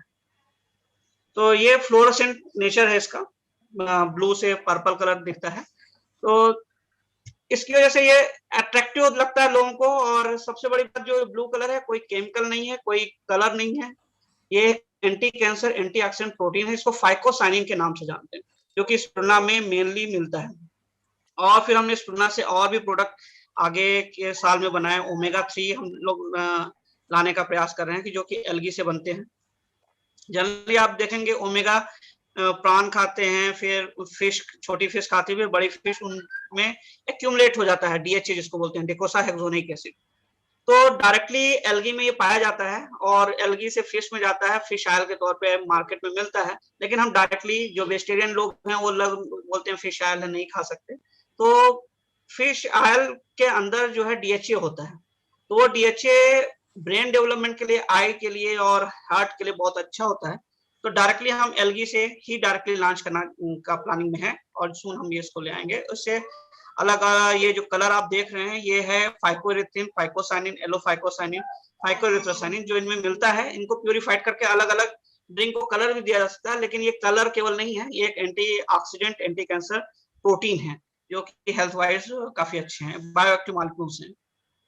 हम इसके प्लानिंग कर रहे हैं लिक्विड में ये ड्रिंक लाने का, और उसका नाम है ओशन मिस्ट। और बॉटल में, क्योंकि लोग रेडी टू यूज में चाहते हैं, इससे बहुत अच्छे मास्क बन सकते हैं, क्योंकि स्किन को प्रोटीन की कमी को ये पूरा करता है और जो मॉइस्चर होता है जो उसको भी लाता है रिटर्न। इसके मास्क भी बनाने का प्लानिंग में है हमारा।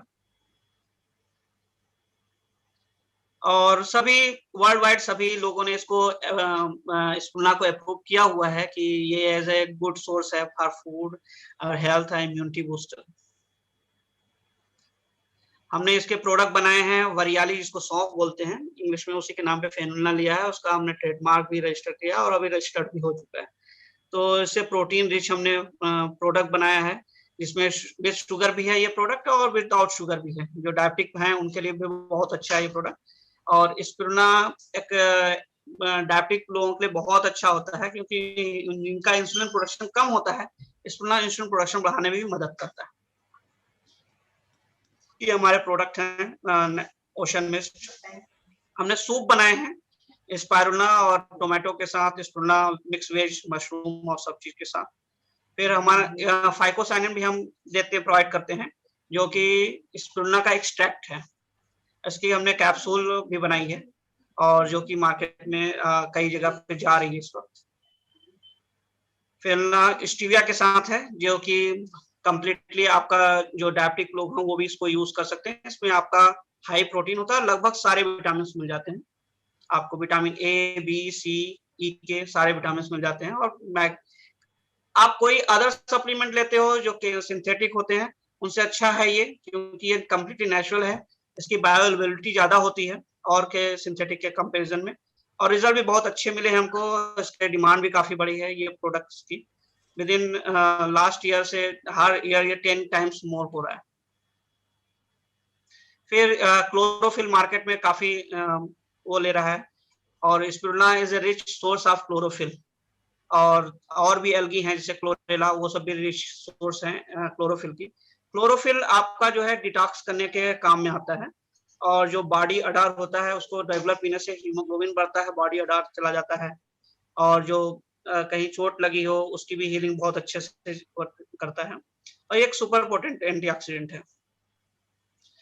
और साथ में कोई इन्फेक्शन होता है उसको भी हमको उससे बचाने में मदद करता है, जैसे कैंडिडा के हो गए, ईस्ट इन्फेक्शन होते हैं, उन सबसे भी हमको बचाता है। हम इसके स्पिरुलिना को बच्चों को कैसे दिया जाए उसके पे हम लोग विचार कर रहे हैं। तो हम लोग ने डिफरेंट नेचुरल फ्रूट लिए, ड्राई फ्रूट डिहाइड्रेटेड, और उनके साथ स्पिरुलिना को मिक्स करके, कि लोग टॉफी खाते हैं, चॉकलेट खाते हैं, तो उनमें उनको प्रॉपर्ली वो न्यूट्रिशन नहीं मिल पाता है। तो स्पिरुलिना को विथ उनके फ्रूट फ्लेवर में हम लोग, मैंगो के पापड़ आते हैं उनके साथ है, फ्रूट के पल्प हैं उनके साथ डिहाइड्रेट करके भी उसको लॉन्च करें, कि जनरली कोई बच्चा हो तो वो भी उसको खा सके। ऐसा नहीं कि केवल बड़ों को है, टेबलेट के फॉर्म में आती है, कैप्सूल फॉर्म में। जब तक अगर हम इसको एल्गी को एज ए इंडियन इंडस्ट्रीज बनाना चाहते हैं, जो कि तो उसके लिए ये जो है कंपल्सरी है कि एज ए न्यूट्रिशन हर कोई लेता रहे। रेगुलर आप किसी फार्म में हम दे सकते हैं, सूप के फार्म में, एनर्जी ड्रिंक के फार्म में, च्यूएबल के फार्म में। तो इस तरह से उसकी एक्सेप्टेबिलिटी बढ़ती है। अभी इंडियन पॉपुलेशन में लोग इतना एल्गी के बारे में जानते नहीं है और मोस्टली उसको सोचते हैं कि ये खा सकते हैं कि नहीं। तो जनरली वो लोग खाते भी नहीं, पहले तो ये भी होता था कि खाना भी नहीं पसंद करते थे, बोले कि अरे ये एल्गी है, ये लील है, गुजराती में उसको लील बोलते हैं, तो लोग नहीं पसंद करते थे इतना। लेकिन अब धीरे धीरे उसकी एक्सेप्टेबिलिटी बढ़ रही है।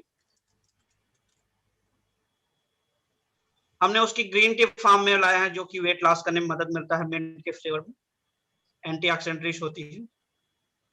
कोकोनट वाटर और स्प्रुना के दोनों के काफी बेनिफिट होते हैं। अगर किसी को हाइपर एसिडिक है, एसिडिटी होती है, तो वो भी अगर ये ड्रिंक पीता है तो उसको भी बेनिफिट मिलता है, क्योंकि एक डाइजेशन के प्रॉब्लम हो, कुछ भी हो, तो उसमें भी काफी मदद मिलती है। हमने इसको कंपेयर किया है जो मार्केट में अवेलेबल जो प्रोटीन पाउडर है और अपना फेनुला ड्रिंक, दोनों में आप कंपैरिजन कर लीजिए।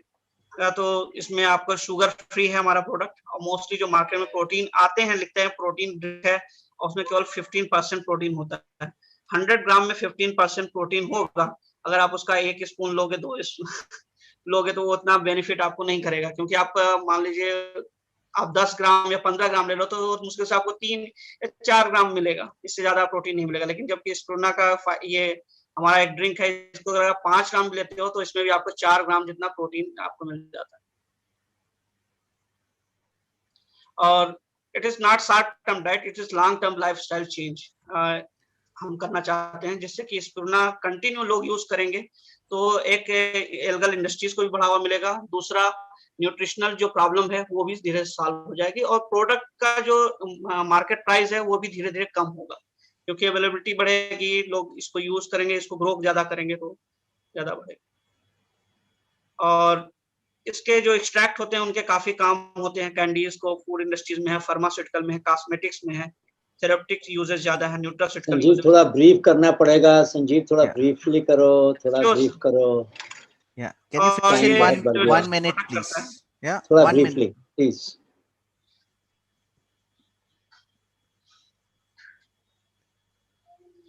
मोस्टली हम एक्सट्रैक्शन यूज कर टेक्नोलॉजी यूज करते हैं, और मेरा पीएचडी इसी वर्क पे था, फाइकोसाइनिन फाइकोरिथिन पे था, तो हम एक्सट्रैक्शन मेथड यूज करके इनको निकालते हैं। ईपीडीएचए का है, कल्टीवेशन फार्म है, हमारा कल्टीवेशन फार्म अहमदाबाद में ही है। अस्टाजंथिन का भी है प्लानिंग, और इस तरह से कई प्रोडक्ट हैं जो कि निकलते हैं एलगी से। Thank you sir. Thank you very much. Thanks a lot. And you know, all the best for your business. Actually, this is, I think, shayad in the country there must be only 1 or 2 businesses on with ocean mist kind of drinks, right? Ocean mist Is ocean drink, that is ocean, sir. Ocean water. Yeah. It is Narang Group, and we are fighting for our trademark with them. Okay. Okay, all the best. I think very exciting products. I hope you know, a lot of success for your business as well. We are running out of time, so we may not have too much time for additional questions, but I think I'll therefore hand over to Shahila and Professor Gupta so that they can continue with the next session. So thanks to all the speakers. Thanks to Dr. Reddy, Yash, Arpita and Dr. Mishra as well for their presentations. Thank you very much. Thanks to all of you listening. Thank you, sir. Yeah, thank you. Bye. Thank you, sir. Okay, we will now move our next, or you can say the last session, that is session 6, and young researcher / entrepreneurship in biotech and herbal sector. So for this, we are having Dr. Hiroshi Yoshikawa, and he is the incubation manager at OIST Japan, and he is the chairperson and a keynote speaker for this particular session. So I'll request Professor to kindly move ahead. Floor is yours.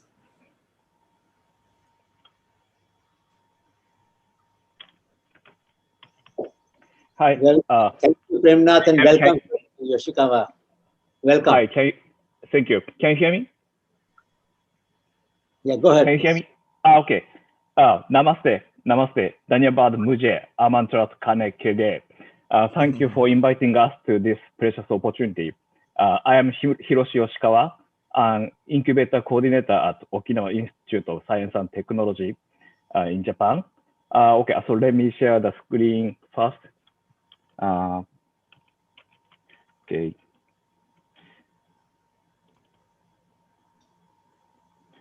Okay, can you see this Yes, slide? yes, we can Okay, see. thank you.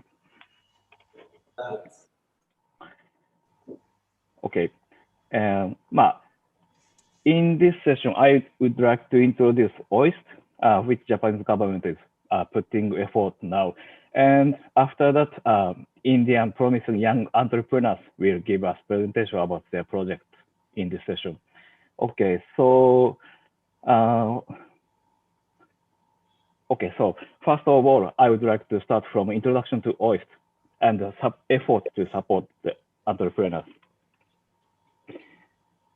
And at the beginning, please watch this OIST incubator video.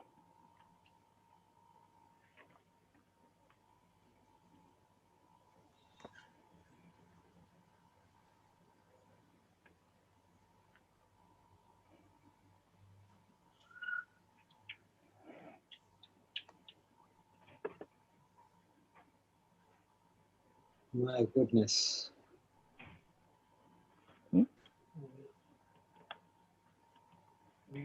Hi, I'm Ari. I'm Zach. I'm Fusca. And I'm Alistair. And we are Shortage Sun. We're an R&D company that focuses on the development of nutrition technologies. We are entrepreneurs from the USA, UK, and Italy. We all met at university and we had a great idea to rethink the way human consumes nutrients, and we got into the Startup Accelerator program here at OIST. We are provided with all types of support here at OIST to commercialize our technologies. And OIST is really helping us to build our company here in Okinawa. Okinawa is a beautiful place, and OIST is a really cool working space. From the natural beauty to friendly people, we get so much inspiration here for what we do. OIST has some of the most cutting-edge equipment, facilities, and expertise in this part of the world. We provide aspiring innovators a path to implement their ideas and the entrepreneurial mindset to take them to the global market. At OIST, we break boundaries between scientific disciplines, between business and research, between concept and completion. I think the market or the companies and people from academia, you have to kind of reach a common ground and speak the same language. So OIST has an amazing team and experts dealing with technology transfer, helping researchers to file for international patents, helping us to do market research. They also help us to find mentors, like how can we transfer our technology to the potential market. Our POC, Proof of Concept team, is ready to take your innovation past the laboratory door. Like this chemical synthesis project, inspired by sea creatures. There is a gap between lab findings and commercial products. OIST POC introduced us to a mentor who is an expert in bridging that gap. OIST POC provides us with lots of support, from financial to giving us time we need to get results.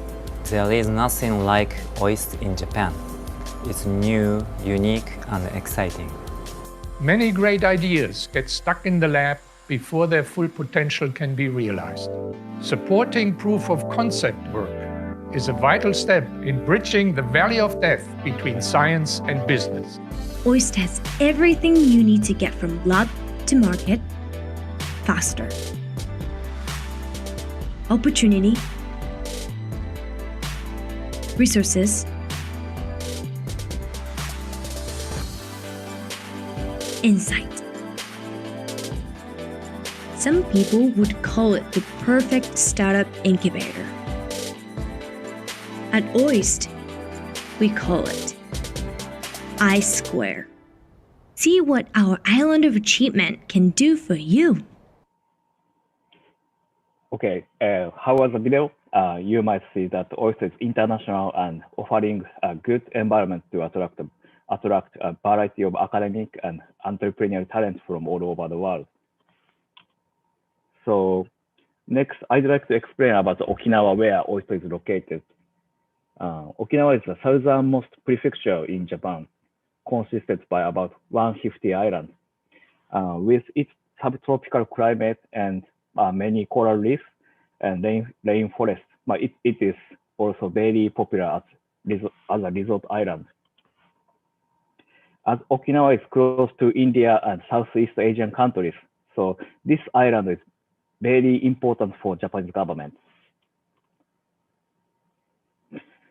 Oyster is in the middle of this mainland. The southern part of the island is urbanized, and the northern part is famous for rainforest and nature. There are 6 characteristics of Oyster.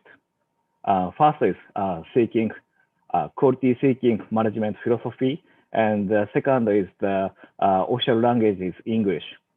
The third, interdisciplinary education and research policy. About the interdisciplinary education, I will explain this later. And the fourth, the number of students per faculty is less than 3. And the fifth point, receiving a large amount of special funding from Japanese government as their special policy. At the last point, we aim to contribute to accelerating economic growth in Okinawa and Japan, though through industry academia collaboration and entrepreneurial activities. And additionally, in Oyster, there is only one course, a 5-year doctoral course. As I explained earlier, as interdisciplinary education, there are no departments and courses are not restricted to a single discipline. Although Japan is an island country, Oyster has achieved global diversity. 82% of students and 63% of faculty members are from overseas. 270 students are from overseas, and they are from 42 countries around the world. Oyster is a place where you can experience the multicultural environment. Even though scale is small, but Oyster has succeeded in attracting excellent researchers from all over the world. Research quality ranking in Nature magazine, it ranks first in Japan and 9th in the world. Next, I would like to explain about the support for entrepreneurs. There's 2 major points. One is incubator, and the second is accelerator program. The incubator is called the Innovation Square Incubator, and this incubator is a shared office space with a dry and wet lab. Not only startup from Oyster, but also external companies can use this incubator facility. And in the lower right photo is the current incubator building, and this building is compact, like 500 square meters now, but there are already 17 tenants inside of this incubator. So currently we started the discussion to expand our incubator.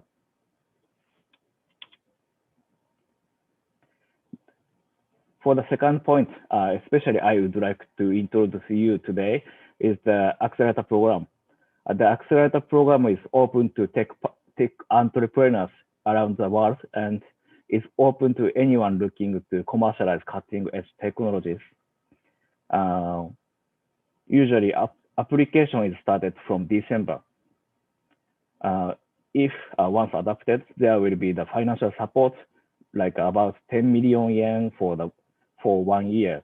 But 10 million yen is about 6 million rupees as a grant money. We don't take equity itself. Additionally, experimental equipment and space are available for free, and you can take training program for the entrepreneurs, and you can receive support for commercialization and matching support with Japanese companies. The companies on the right side are the companies that have adopted to the accelerator, our accelerator program. Later today, EF Polymer from India will give a presentation, and they are now getting really famous in Japan. I hope you will pay attention to their effort and their achievement today. This is a rough sketch of the expansion plan we are currently drawing. And there are 2 points. One is the OIST own venture capital fund. And the second is the construction of a new incubation facility, as I already explained. And finally, let me promote an online event that OIST is planning soon. We are planning every year under the name of OIST Forum. Especially this year, we are planning to invite the minister and the experts from Japanese government and the industry to discuss about the future support for tech startups in Japan. So if you are interested in this event, please take a screenshot or screenshot of this QR code or URL, and please access to our website and register to the event. That is all from my presentation, but especially about our accelerator program. Recently, OIST and Okinawa Prefectural Government is strongly focusing on the SDG goals. So we are really looking forward to receive applications from today's event. But these are really talented Indian entrepreneurs. Okay, so next presenter is Mr. Shivraj Naik. Can you start the presentation? Yes, sir. Yes, sir. I will start.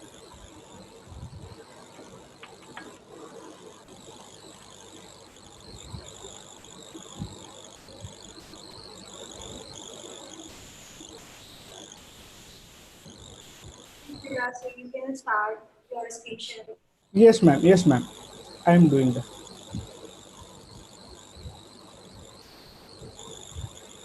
So, ma'am, is it visible, my presentation? Yes. Yes. Because it is visible, but you have to reduce the time, huh? So the 29. Yes, sir. Yes, sir. I will quickly sum up my presentation. So, good evening, all. I am Shivraj Vasantrao Naik, a doctoral student from Institute of Chemical Technology, Mumbai, and my today's topic is development of novel herbal formulations for the effective treatment of Alzheimer's disease. But I will not restrict this presentation to Alzheimer's only, because as we are working on various herbal moieties at our end, so I will explain one by one in the case studies. So today's central theme is expanding herbal potential. So exactly that is what I want to share with you all, that how we are exploring herbal moieties or phytopharmaceuticals at our end for healthcare benefits. So in this presentation, I am going to explain 2 or 3 case studies depending on the time. So first of all, you all are aware that there is certainly a gap between traditional knowledge and the scientific database. And in 1997, our own eminent scientist, Professor Mashelkar sir, has won a long battle of Haldighati. That is the battle for curcumin patent for wound healing, which is our traditional knowledge. But the patent was the patent was held by the US government. Mashelkar sir has won 1 patent, but the problem still persists. We have lot of precious traditional knowledge, but we are lacking for the scientific database. And the overall conclusion of the story is either you patent or you will be perished. So to file any patent, you all are aware that you need a strong scientific database, and exactly this is what we are doing at our end.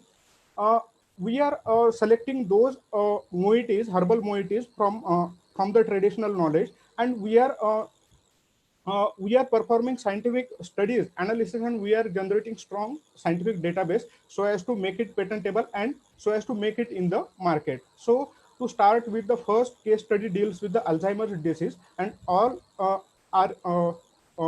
very much aware that it was discovered in 1906, and now even more than 100 years it has passed, but today also we do not have a proper treatment available for the Alzheimer's disease. We do not we cannot early diagnose the disease, and in the name of treatment, we have only symptomatic relief. So, and currently India represents, or India boasts that we are the youngest population in the world, but in the coming decades, this will certainly going to harm badly socio-economically. If you see, there are only 4 drugs available for the management of Alzheimer's disease, and that too gives only symptomatic relief. And if you observe the failure rate, it is more than 99%. So what is the solution? So the solution lies in the herbal moieties or the phytopharmaceuticals. We have to explore those more and more for the effective therapy of Alzheimer's disease. And this is what I am going to explain in this first case study. We identified VBP-N as our active moiety that is reported as having anti-Alzheimer's activity. And fortunately, Hiroshi sir is here. This moiety is from Japan only. So during the literature search, we came to know that there is one Japanese food, and if we see the comparative deaths due to Alzheimer's disease in Japan and USA, it is observed that Japan represents 10 times lesser incidences of deaths due to Alzheimer's than USA. Then this strikes us, and we decided to explore what is it in that functional food that is showing the anti-Alzheimer's activity, and we performed very systematic scientific study. At that time, the 3D structure of that moiety, which is VBP-N, was not available. So we started with in silico molecular modeling studies, starting with homology modeling, by which we created its 3D structure.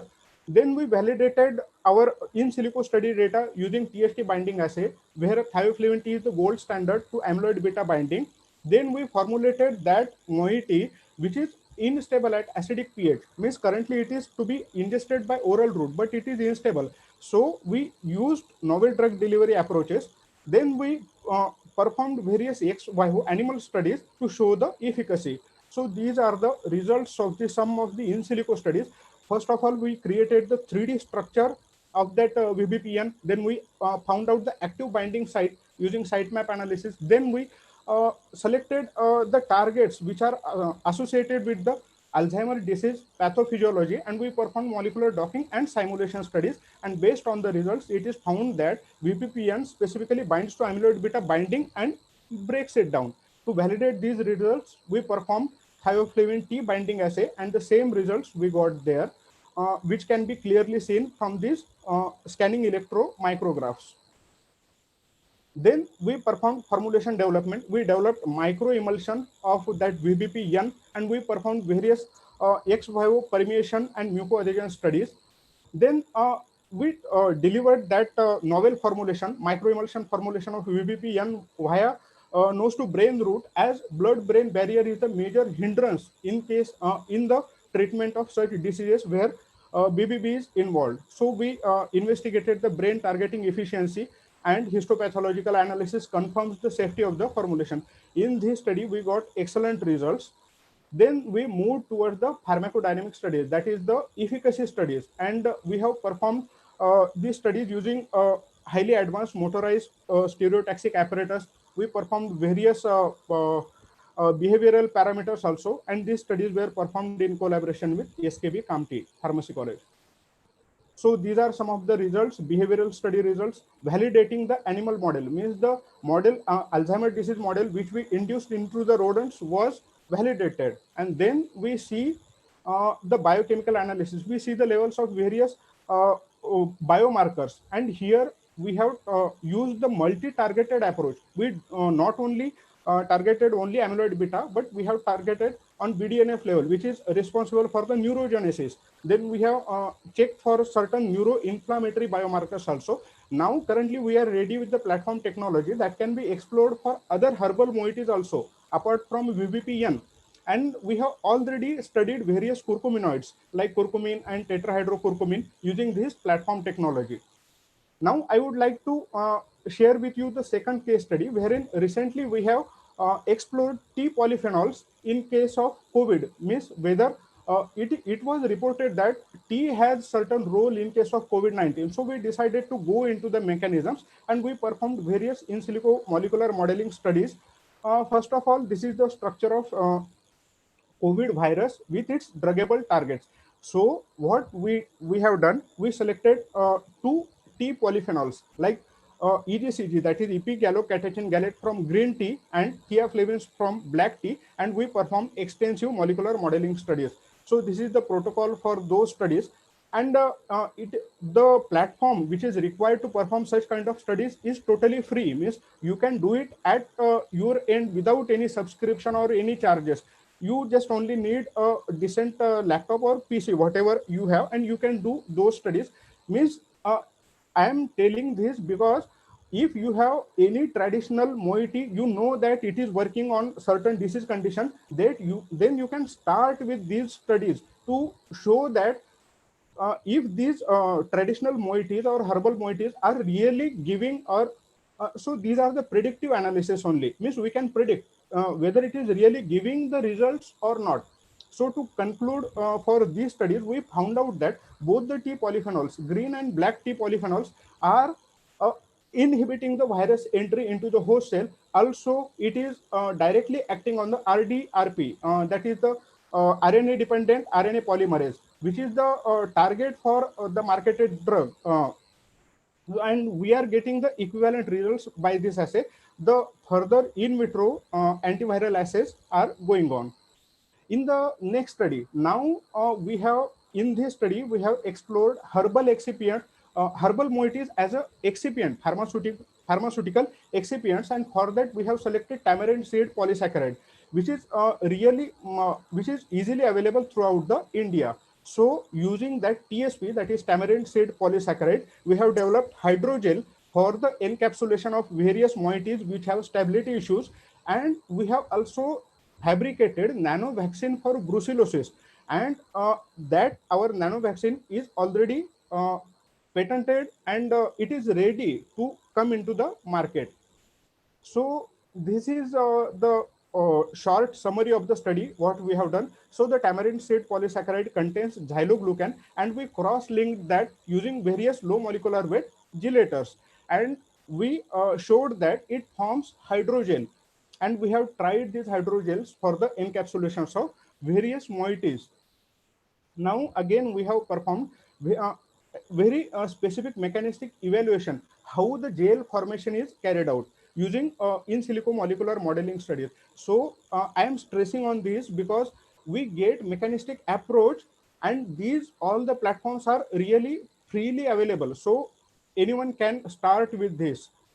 So we have fabricated polymeric nanocarrier based mucosal vaccine out of using this TSP, and this project was funded by Bill and Melinda Gates, and we have filed Indian patent for the same. Here we have used supercritical fluid technology, which is a green technology and a scalable technology. Means whatever nanocarriers or nano vaccines we are preparing, it is directly scalable. Means now we are ready to go into the next step, that is the we are ready for the market entry actually. And we have already performed various industrial collaborations. We generally do collaborative research works with industry. We have successfully transferred many technologies in the market, and many products are in the market. So one of the examples is herbal medicine from bench to medicine. Okay, so this is the last slide. So we have fabricated nanostructured lipid carrier based gel formulation using sea buckthorn seeds and oat oil nanogel, and this product is in market. So these are some of our collaborators both from academia and industries, and these are our successful technology transfers. Means apart from the stenting, means we have specialization in stents. Apart from that, we have various formulations that are already in the market like gel, solid oral formulations, etc. So thank you. Actually, I'm open for, if you have any questions, I'm open. Okay, thank you, Siguraj. Really high level analysis. So can you ask you a question? Yes, sir. Yes, sir. Please. What is the first motivation to start this research? So, pardon, sir. May I get the question? What was the motivation when you started this? Yes, sir. Because research? In case of we started with Alzheimer's disease, and there were only 4 drugs available in the market, synthetic drugs, and that were only giving symptomatic relief. There was no cure available for that, and we found out that the cure lies in the herbal medicine. So this motivated us to explore that technology in various other diseases also. So based on that motivation, we have worked in case of HIV and many other diseases, many skin diseases also. So that motivated us, sir. Because answer lies in the nature itself, and we believe in that. Really nice. I think this is huge opportunity in Japan also. So thank you for your presentation. Thank you, sir. Okay. Thank you. Okay. So next presenter is Mr. Narayan Lalgarjal. Can you hear me? Yes, yes. Okay. Can you start the presentation? Yes, yes. Thank you.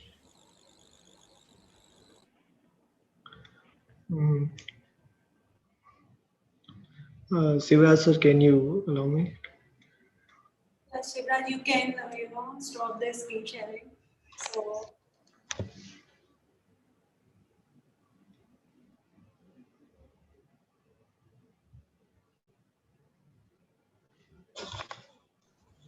Sivraj, you can stop your screen sharing so Mr. Narayan can share the screen.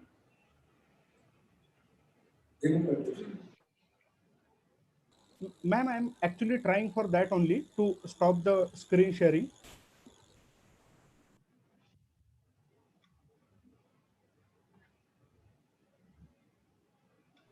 So, Mr. Narayan, now you can share your screen. Yes, yes.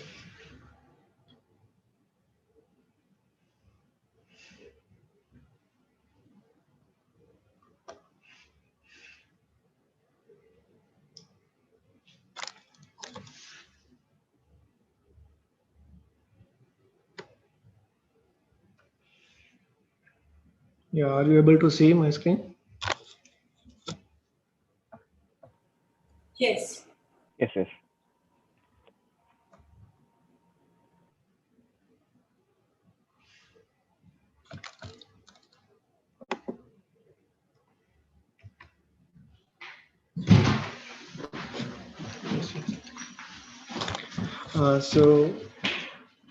सबसे पहले मैं Anil Gupta sir को सादर प्रणाम करूंगा और मैं सबसे पहले उनको बहुत बहुत धन्यवाद देना चाहता हूं कि आज उनके सपोर्ट और उनके आशीर्वाद के कारण हम इस स्टार्टअप को आगे बढ़ा पाए.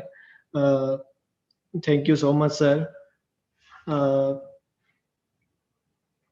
We are very proud of you. Because of you, we met Hiroshi Yoshikawa today. Yeah. And it is because of you, and because of you, we will build a relationship. So thank you and keep it up. Batao apni kahani sunao.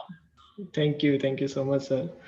So basically, this EF Polymer Private Limited, we started in 2018, our company, and the vision behind this is like how do we utilize our local resources, and we can utilize these local resources to solve the global problem in a sustainable approach. So that's why we started this company. And now currently in 2019 we selected through the OIST Accelerator program, and here we are getting support from the Yoshikawa-san and many other OIST program here. And 2020 also we incorporate our company in Japan also.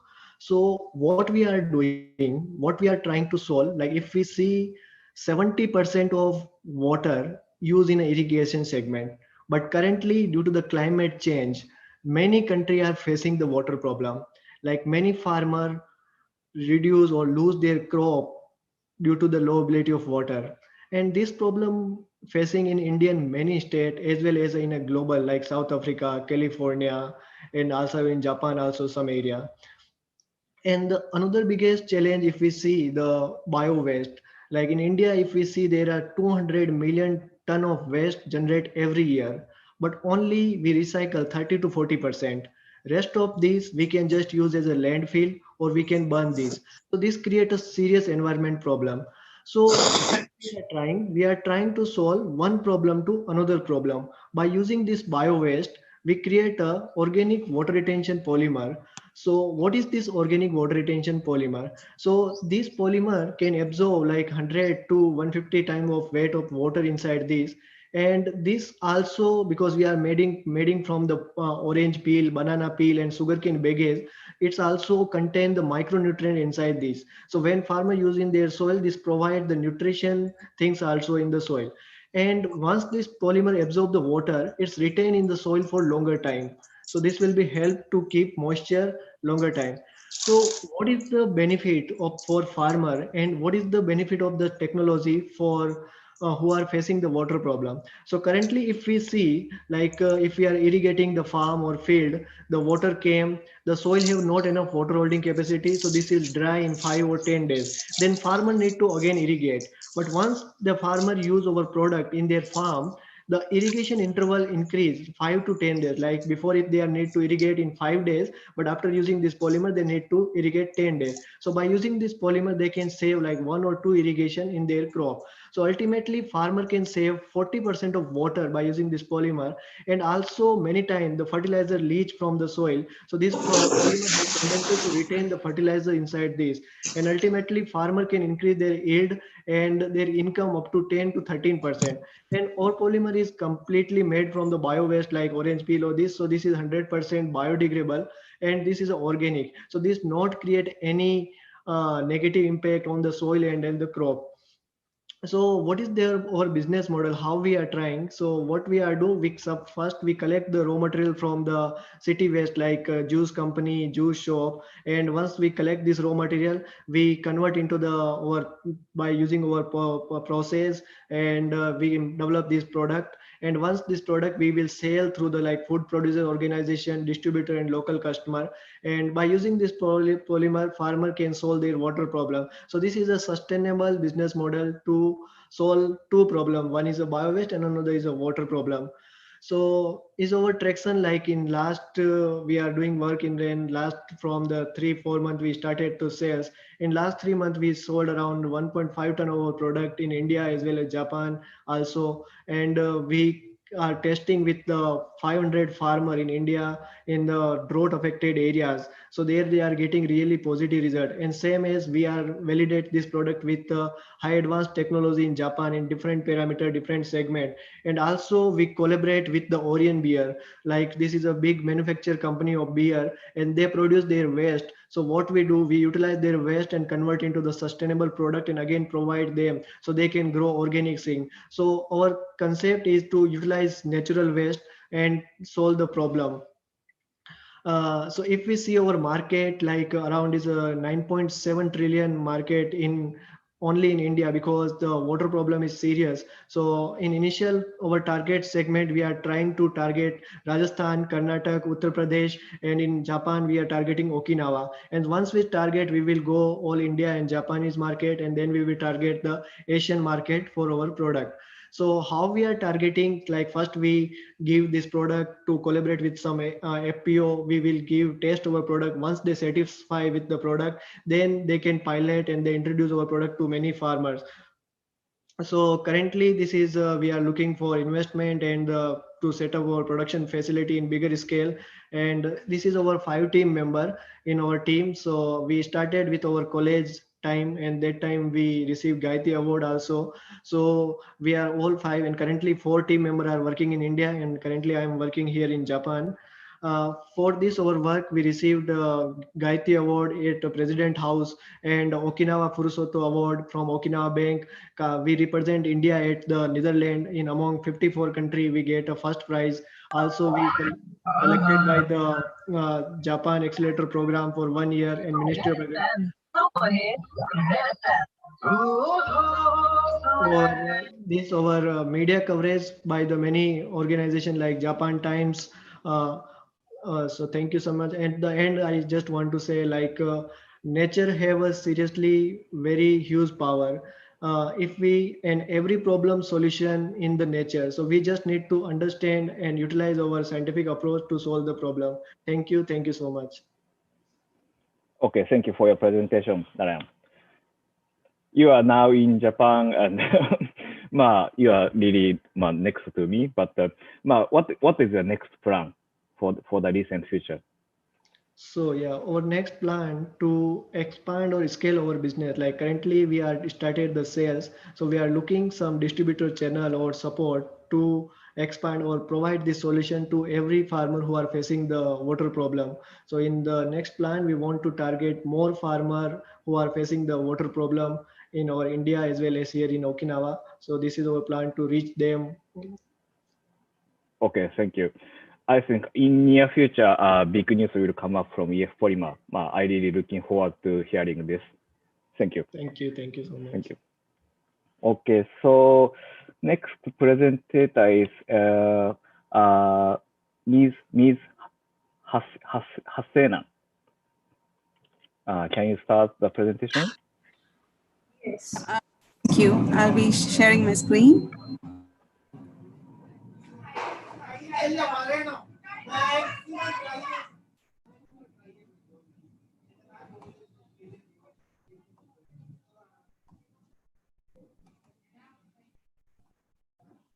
Is my screen visible? Yes, it is. Yes. Yeah, thank you.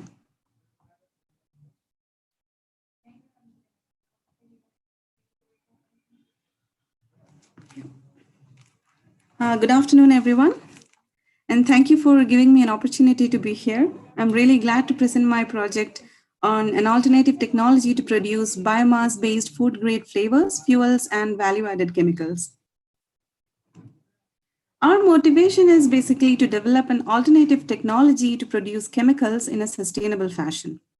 Over here, I'm showing you the state-of-art technology to produce two chemicals known to inforone and delta-decalactone, which is visible to you. It's a multi-step process and it is very difficult to commercialize. So we are proposing a two-step process, an alternative technology that is by integrating fermentation and catalysis to produce platform molecules. So we can use the waste biomass, which basically are left after the harvest of crops. And this waste biomass can be directly fed into bioreactors, which can be fed along with microorganisms and fermented. So after fermentation, we get chemicals which we call as platform molecules. And these molecules can be purified and in a second stage converted to very high value chemicals by heterogeneous catalysis processes. So in our case, the platform molecule is 6-amyl alpha pyrone, which is a 6-C10 molecule that is a high carbon content molecule, which can be produced by the fermentation of sugarcane bagasse by using Trichoderma atroberidae species. And this is the current status of production of 6-PP from our group.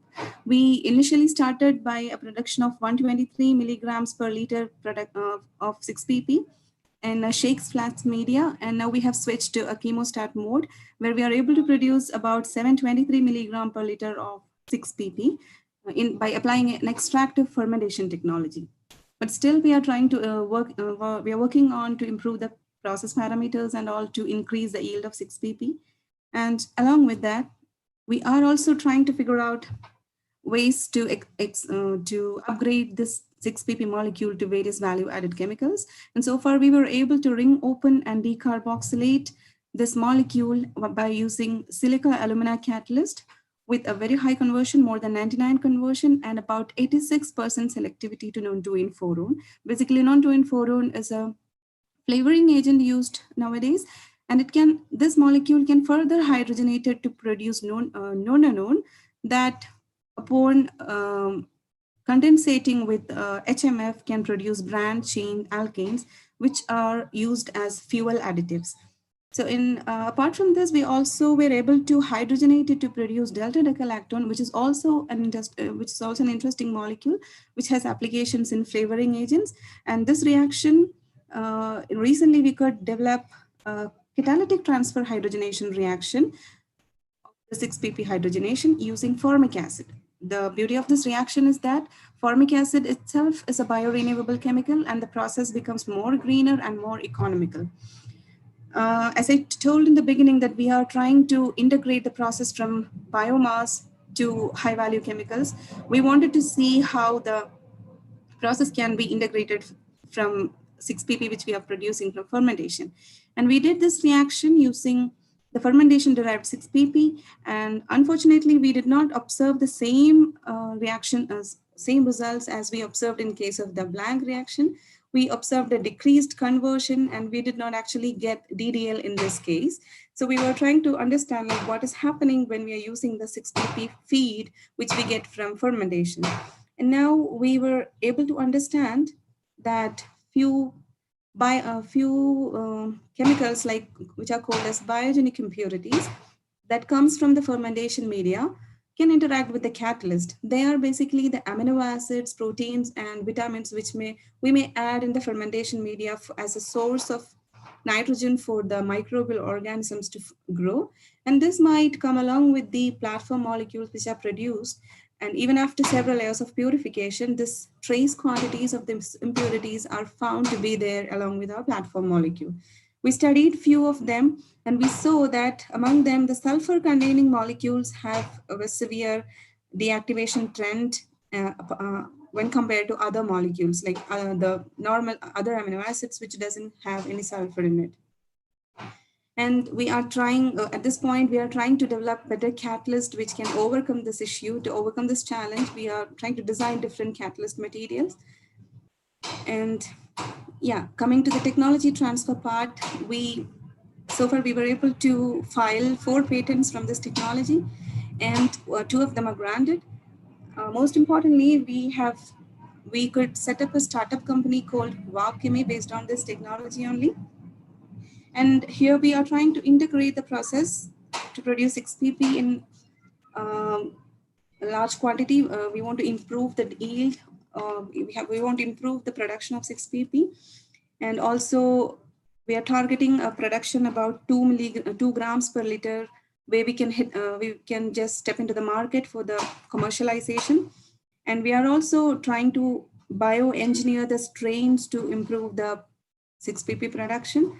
And also we are working on separation techniques so that the challenges ahead which we are seeing from the biogenic impurities and all can be overcome. And we have a business plan targeting dairy industry, beverages, chewing gum, and detergents and so on. And these are few people who have shown, business mentors who have shown interest in our solution. They are Dr. Deepak Dugar from Visalis, USA, and Professor Basudev Saha from University of Delaware, USA, and Dr. Kshitij Jha from Bionatech, USA.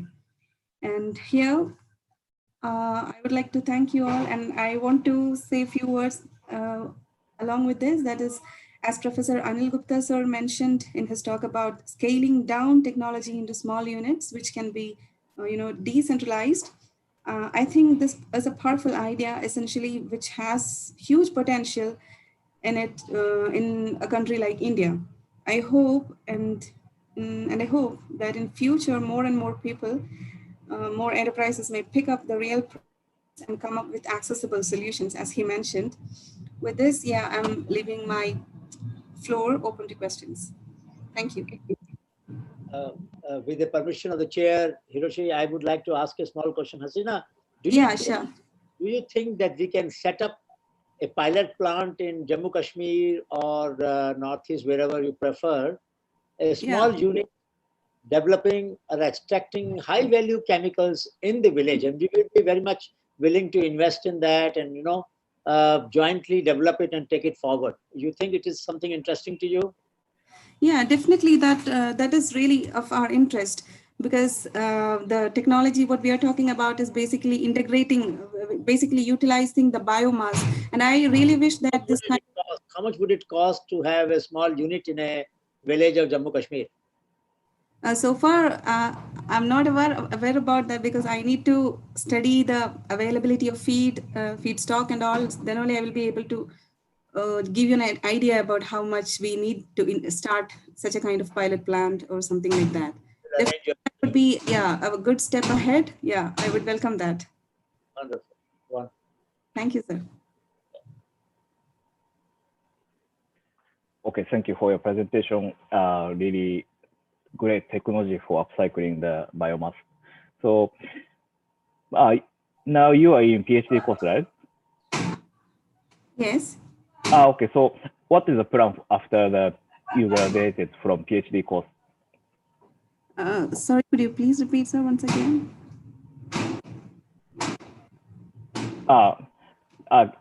I'm asking about the plan about after you graduate from PhD. Grant? Grant? Taking grant and establish your own company? Actually, you got big grant and some others. Yes. That's what he's trying to know. Yeah, we got a big biotechnology ignition grant as a startup money, actually. Mm-hmm. Yeah. Okay. So, you will keep on your research based on this grant. Yeah, we are actually trying to improve the 6-PP production, the platform molecule production. We are trying to engineer the strain, and we are trying to improve the process parameters, actually. So we are working on it right now. Okay. Thank you. Thank you very much. Okay. You're welcome. Okay. So next presenter is Mr. Sarab. Yes, sir. Hello. Good afternoon, sir. Okay, so can you start the presentation? Yes, sir. Sir, is my screen visible? Hello. Yes, it is. Please move. Yeah. Thank you, and a very good afternoon to one and all present in the meeting. And I'd like to present part of my project, that is evaluation of in vitro antibacterial activity of Agial Mammalose and Mangifera indica for the treatment of mastitis. Now, this is like I was the student of first batch of BIS, that is 2017, that took place in 2017, where I was granted a grant from Srishti, and I carried forward the work in my home institution, that is NKT University. So, as we all know, indigenous knowledge of medicine is one of the key driving factors of this for my project, and I think the ancient science has a lot to offer that we still don't know till this day, and use of turmeric, neem, etc., and various other home remedies, as many before me have already said, are one of the best kept secret and best sciences that are available. Coming to my project, I'd like to thank the grassroots innovation that led to the beginning of my project. So the two grassroots innovators, they independently observed that when a bovine animal, that is animal producing animal, is suffering from mastitis, I'll explain that in a bit. It is a condition. So when it is suffering from a disease, so application of mango, that is Mangifera indica, and B, that is Agial Mammalose, leaves in the affected area in different forms, in the form of say a paste, in a form of say a liquid, in a form of liquid, and etc. These help the animal to feel a little bit comfortable from their previous states. So, as I was saying, mastitis is a disease that causes cattle udder infection. So, the disease which affects, when affected, makes the cattle udder look like somewhat swollen, very much swollen, and it's painful for the animal, and also it creates a huge problem in the milk production, which is economical distress, I'd say. So from my personal takeaway from the innovation was that the leaf must contain something that is phytochemical that is causing the infection. I'm sorry. The leaf contains something, some phytochemical, which is causing the reduction of the infection. And the method of the application, because it is working, so the method of application was the one which I should look into, like that is the proper way which it is working. And another thing which was a big improvement from the industrially or current scenario, that is injectable medicines which are given in such cases, those causes type of bone related problems for the animals, for the livestock. So the topical application instead of the injectable, that is one of the huge improvement which made me venture into that. And the phytochemical, like we sometimes use different herbs to treat cut wounds to stop the bleeding. So they may promote tissue healing. So these were the 4 key areas which made me to look deeply into the innovators practice, and then verify each of them using proper sophisticated scientific methods. So the experimentation that I went forward with, so if there was any bioactivity present, and mainly antibacterial, antioxidant, and anti-inflammatory, as the swollen udder was returning to the normal size upon the practice that is made by the grassroots innovator. And finally, when like when all of them showed positive result, I needed to know what was the exact molecule or phytochemical per se that is causing this, that is causing the specific effect. So I went ahead and these are my results from the experimentation from. So as you can see, I'll draw your attention to the picture of the plates. So I used the innovator method of Agile Marmelos.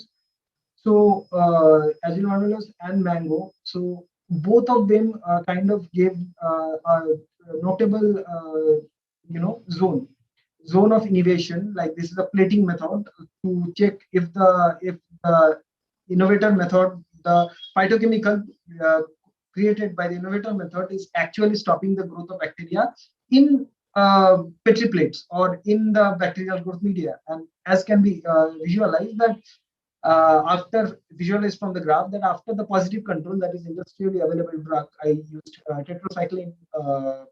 I used tetracycline. So after tetracycline, there was a after tetracycline, there was a after tetracycline. So this was my positive control, and there is the innovator method, which is here. It is working like one of the best after the positive control drug. So after that, I used a quite huge dose. So I for the next slide, I reduced the dose, and then I found that the activity is still there. So in this, I went into the parts per million level. So, and I found that there are activities still present, but as the concentration decreases in the raw innovator method, like whatever the innovator was doing. So in his method, this activity is less when the concentration is less. But for the pure compound, the activity were quite efficient, I would say. And then I ran some antioxidant activity assay, that is KPPH assay, and I looked at all the plants that the innovator was using, and I also used I formulated a thought that the application of oil of the same plant, of the same part, that is the leaves, that might help the adhesion in the udder area, as because the cow udder, it's a like lower body part. So adhesion was one important issue for the topically applicable drugs. So I also looked into oil, and I found they almost like provide the similar activity. And apart from that, then I went ahead and did an egg albumin denaturation assay to look what the effect was, what the effect of the phytochemical was showing in protein, as cell wall and milk quality is also one of the important factors that we have taken into account. And furthermore, so as you can see that for 10 in the right, I'd like to draw your attention to the right side of the graph. That is for the 10 say for the 10 mg per ml of the drug, industrially available drug, the extracts were performing in a quite similar way when the concentration is more. So it is subjected to the, this was let me remind you again, this was again the raw extract and not the purified form. So raw extract was performing as good as industrially available drugs. So I think after further purification, the results would be far more superior than this. And then I ran some TLC. I found the presence of cardiac glycosides, tannins, anthracines, and various other compounds, which I further separated and then ran experiments. And so the future prospect of this project, I'd say to look into mammalian cell line of the effect of these extracts and the purified compounds into mammalian cell line, and look into the efficiency with respect to the different bacteria and fungi that are causing the mastitis, because mastitis is while mastitis is one such disease which contains more than 150 types of pathogens. So it is one important aspect that the drug which we are formulating has to either affect all of them, or if not, affect most of them. So once that is done, and after that, we are planning to go with field trial for the lead compounds, and when the wound healing, coagulation, and animal studies are complete. So these are my references that I used for the project, and thank you. So that's all.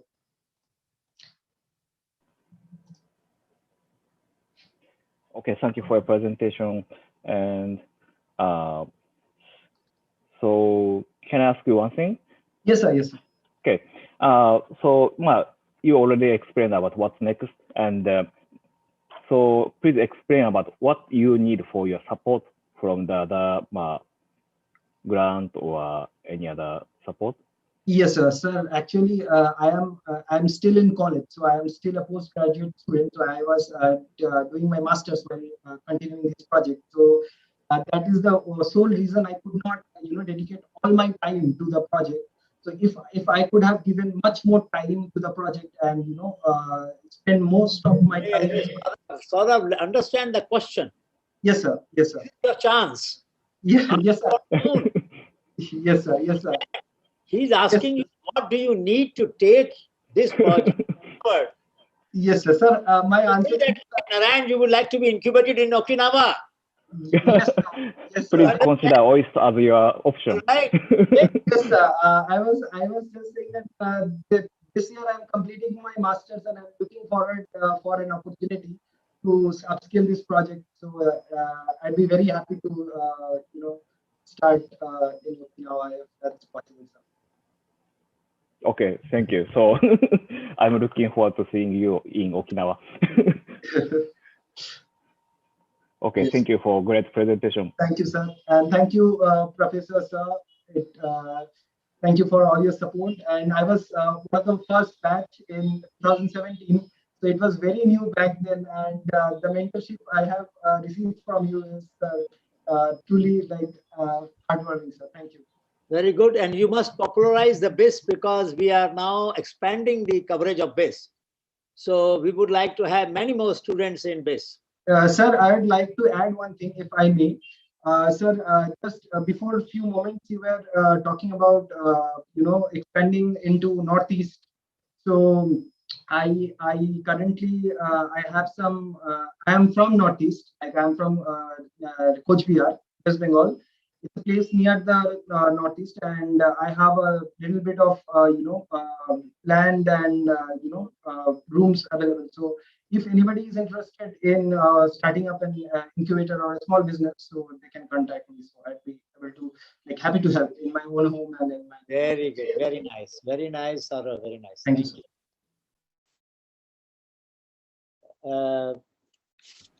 Mr. Hiroshi, would you like to make a summing up comments? Okay, so this is first time to join in Indian events, but I really felt the potential or the greatness of Indian entrepreneurs.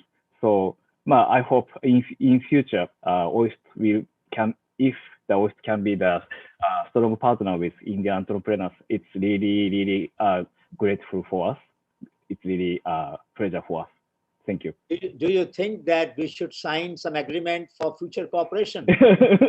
So that Okay, young so entrepreneurs can come to India and stay with us and do study, and our entrepreneurs could come to your place and explore opportunities, so that both the countries and both the institutions will benefit. thank you. Let's start discussion. So please discuss later. Thank you so much. We greatly appreciate it. So friends, now we have the last session where we have some more startups. I would like nobody to take more than a minute or a half, but in 1.5 minutes, we want to now hear what exactly do you want to contribute to the network, to the ecosystem of startups, herbal-based or traditional knowledge-based startup, and what is one thing that you can contribute and what is one thing that you want from others which will help you grow. Only these two questions, and the floor is open. Anybody can start, introduce yourself and go ahead. Chetan, those startups whom we had invited, they can begin and then others can join. It is an open house for the next 30 minutes. Anybody who has an enterprise or wants to set up an enterprise or wants to mentor an enterprise can mention what one thing they can contribute to others and what is one thing they want from others. Yes, Arpita. Yeah, hi, sir. So basically, what I want to contribute to others is that I've got a strong hold behind the traditional science of the traditional herbs and vegetables. And by doing so, I would like to contribute to the more entrepreneurship development in all parts of the world, so that, you know, we can all benefit with each other by consuming good health and promising authenticated, efficient health drinks. That's what I wanted to contribute. Wonderful. Thank you. Next, please. Next, please. Anybody who wants to join? Chetan, can you call those friends who are there? Yes, sir. उनका नाम बुलाओ. Hello, sir. Richa ma'am, say the name, please. Who are in startup roundtable? Please.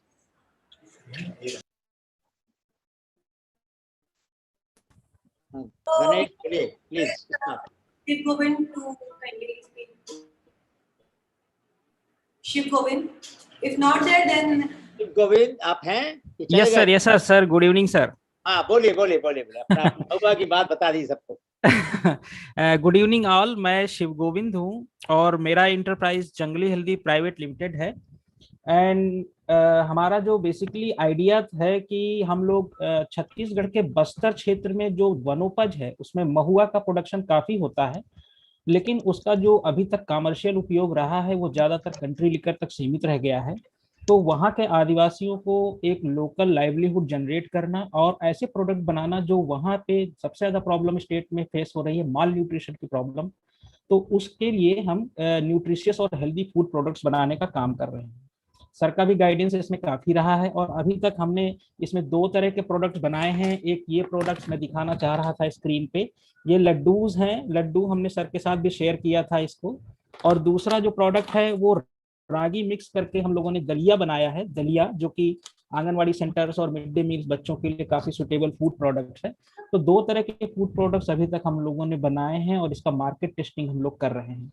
तो 2 food products पे अभी हम लोग काम कर चुके हैं. अर्पिता आपके साथ जुड़ेगी, उसका जो स्टोर है उसमें आपके प्रोडक्ट रखेगी. अर्पिता रखोगी? Definitely sir.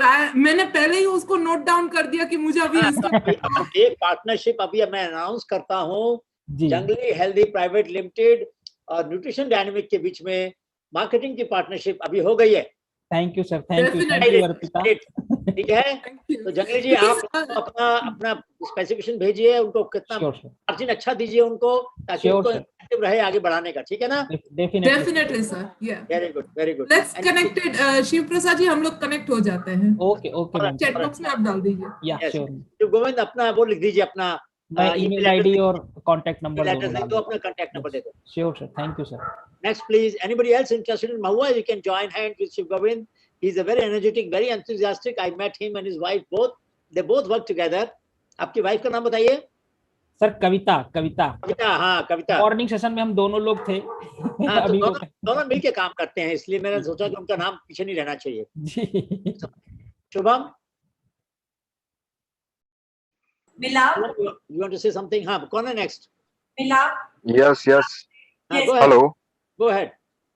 Shubham Bhav, sir. हाँ, बोलो। Actually, sir, my startup is that in food processing to value-added process. Actually, इसमें मैं ये काम कर रहा हूँ कि क्या जो कर भी रहे हो? फ्रूट्स हैं, फ्रीज ड्राइंग कर रहा हूँ इसमें मैं। Freeze drying. हाँ, yes, freeze drying is the process which maintain the nutrients quality of that product up to 1 or 2 years. और फ्रीज ड्राइंग के बाद शेल्फ लाइफ बढ़ जाती है, मतलब ये कहना चाह रहे हो ना? Yes, yes, up to 1 or 2 years, depending on products. तो ये कॉन्ट्रैक्ट बेसिस पे करते हो या अपना ही बनाते हो या दूसरों के लिए भी करते हो काम? Actually, sir, my problem is that I cannot purchase this machine because machine is very costly. So I have doing job work from some other companies. ठीक है, ठीक है, ठीक है। बड़ौदा में एक बड़ी कंपनी है भाई जो फ्रीज ड्राइंग करती है। Yes, yes, Saraf Foods and one other company is Ruchi Foods. That Correct. company. जो वेंचर फंड ने फाइनेंस yes. किया था उसको 15 साल पहले। हाँ। अच्छा सर, तो सर मुझे प्रॉब्लम ये आ रहा है कि जो मैं पैकिंग कर रहा हूँ प्रोडक्ट के लिए, मेरी जो अभी प्रोडक्ट है मैं बनाई है, तो पैकिंग में मेरे को मटेरियल जो है उसमें थोड़ा प्रॉब्लम आ रहे हैं। क्या प्रॉब्लम आ रहा है? पैकिंग मटेरियल थोड़ा कॉस्टली में जा रहा है सर। ओके, तो भाई ऐसा करेंगे, आईसीटी के वो बच्चा चला गया क्या अभी है मीटिंग में? क्या नाम उसका, शिवराज है कि गया? Sir, he is not here. Shivraj not there. अच्छा, शिवराज से कनेक्ट कर देना इनको। हाँ, हेलो सर। हाँ Shivraj. Sanjeev here. Sanjeev here sir, Sanjeev Mishra. आपकी इनकी प्रॉब्लम सुनिए जरा। संजीव, आप प्रॉब्लम सुनिए इनकी। शुभम बोल रहा है। हाँ सर, मैं समझ गया उनकी प्रॉब्लम है सर। हाँ, समझ गया मैं। एक्चुअली उनकी प्रॉब्लम क्या है, फ्रीज ड्राई करने के बाद प्रोडक्ट जो होता है उसमें मॉइस्चर लेवल काफी लो हो जाता है, बोन ड्राई समझिए हो जाता है। तो उसमें क्या होता है कि इमीडिएटली जो एनवायरनमेंट में मॉइस्चर होता है उसको पकड़ता है, तो इसलिए उनको चाहिए एल्युमिनियम जो फॉयल आते हैं ना, एल्युमिनियम फॉयल टाइप के जो पैकिंग आती है, वो उनको 3 या 4 लेयर की पैकिंग चाहिए होगी, तो ही वो स्टेबल रहेगा और इमीडिएटली उसको पैक करना पड़ेगा। सर इसमें मैं थोड़ा ऐड करना चाहूंगी कि एल्यूमिनियम फॉयल में भी कभी कभी ऐसा होता है कि वो फिर भी मॉइस्चर पकड़ लेता है। मैम वो जब आपकी जो सीलिंग होगी ना, जो सीलिंग होता है वो प्रॉपरली उसमें पोर होते हैं, तो जो सीलिंग की जो मशीन होती है उसमें पोर नहीं होना चाहिए। उसमें जब वो जहाँ सील करता है वहां पे डॉट डॉट डॉट पोर हो जाते हैं, उन पोर से एयर चली जाती है, तो उनको जो है डायरेक्टली एक मशीन आती है जिसमें उनको प्लेन सीलिंग होना चाहिए, उसमें डॉटेड सीलिंग नहीं होनी चाहिए। तो आपका ये कहना है कि वैक्यूम पैकिंग मत कीजिए और सीधा ही उसको वैक्यूम करने के करना ही है आपको, लेकिन साथ में आपको वहां पे जो सीलिंग का जो टेक्सचर है वो प्लेन रखना है, डॉटेड नहीं रखना है। Okay thank you. हीट जहाँ पे जनरेट होती है, हीटर होता है, वहां पे वो प्लेन होना चाहिए, डॉट नहीं होना चाहिए। डॉट जहाँ पे होगा वो पोर हो जाता है वहां पे। ठीक ठीक ठीक। तो संजीव जी एक बार क्या करेंगे ना, पैकिंग के लिए एक अलग से मीटिंग कर लेंगे। जिन लोगों को पैकिंग की दिक्कत आती है उसमें हम जो पैकिंग के इंस्टीट्यूट है वहाँ के भी एक्सपर्ट को बुलाएंगे, आपको बुलाएंगे, ताकि actually sir I have one ad sir. Packing में मेरा मतलब कॉस्ट पर पैकेट 10 रुपीज जा रहा है सर। अच्छा, कम करना चाहते हैं? अराउंड 10 के आसपास जा रहा है। तो अगर कागज का बन जाए, कोई हार्ड लैमिनेटेड कागज का, तो कम नहीं हो जाएगा? हाँ, मैंने भी यहाँ बड़ौदा में सर ट्राई किया था, एक थी, लेकिन उसमें ऐसा है कि पूरा रोल में ही बनाना पड़ता है, जो मतलब पूरा रोल लैमिनेट कराना पड़ेगा रोल को, उसका पैकेट बनेगा फिर। हाँ, तो पूरा रोल मतलब 40-50 हजार का आता है। अब मेरे को सैंपल बेस पे शुरू करना है, तो थोड़ा इसमें दिक्कत आ रही है इस वजह से। Hello Shubham ji. Yes sir. आप मेरा नंबर नोट कर लीजिए, आपको 40-50 हजार जितना भी नहीं करना पड़ेगा उसमें खर्चा। अगर आप सिंगल कलर में जितना कलर जाएंगे ना, जितना कलर रखेंगे उतना ही आपका खर्चा बढ़ेगा, अदरवाइज वो रोल भी आपका बहुत सस्ते में हो जाएगा। जी सर, आपका नंबर बोलिए सर। नहीं, आप चैट में लिखिए। चैट में मैं मैसेज कर देता हूँ। चैट में लिखो ताकि सब लोगों को पता लग जाए। Anybody else? Yeah, go ahead. Anybody else? Prati Bhatt, Milap Patel, anyone please? Ganesh. Hello, hi, this is Prati. Prati, bolo. What is one thing you want to contribute? What is one thing you need from others?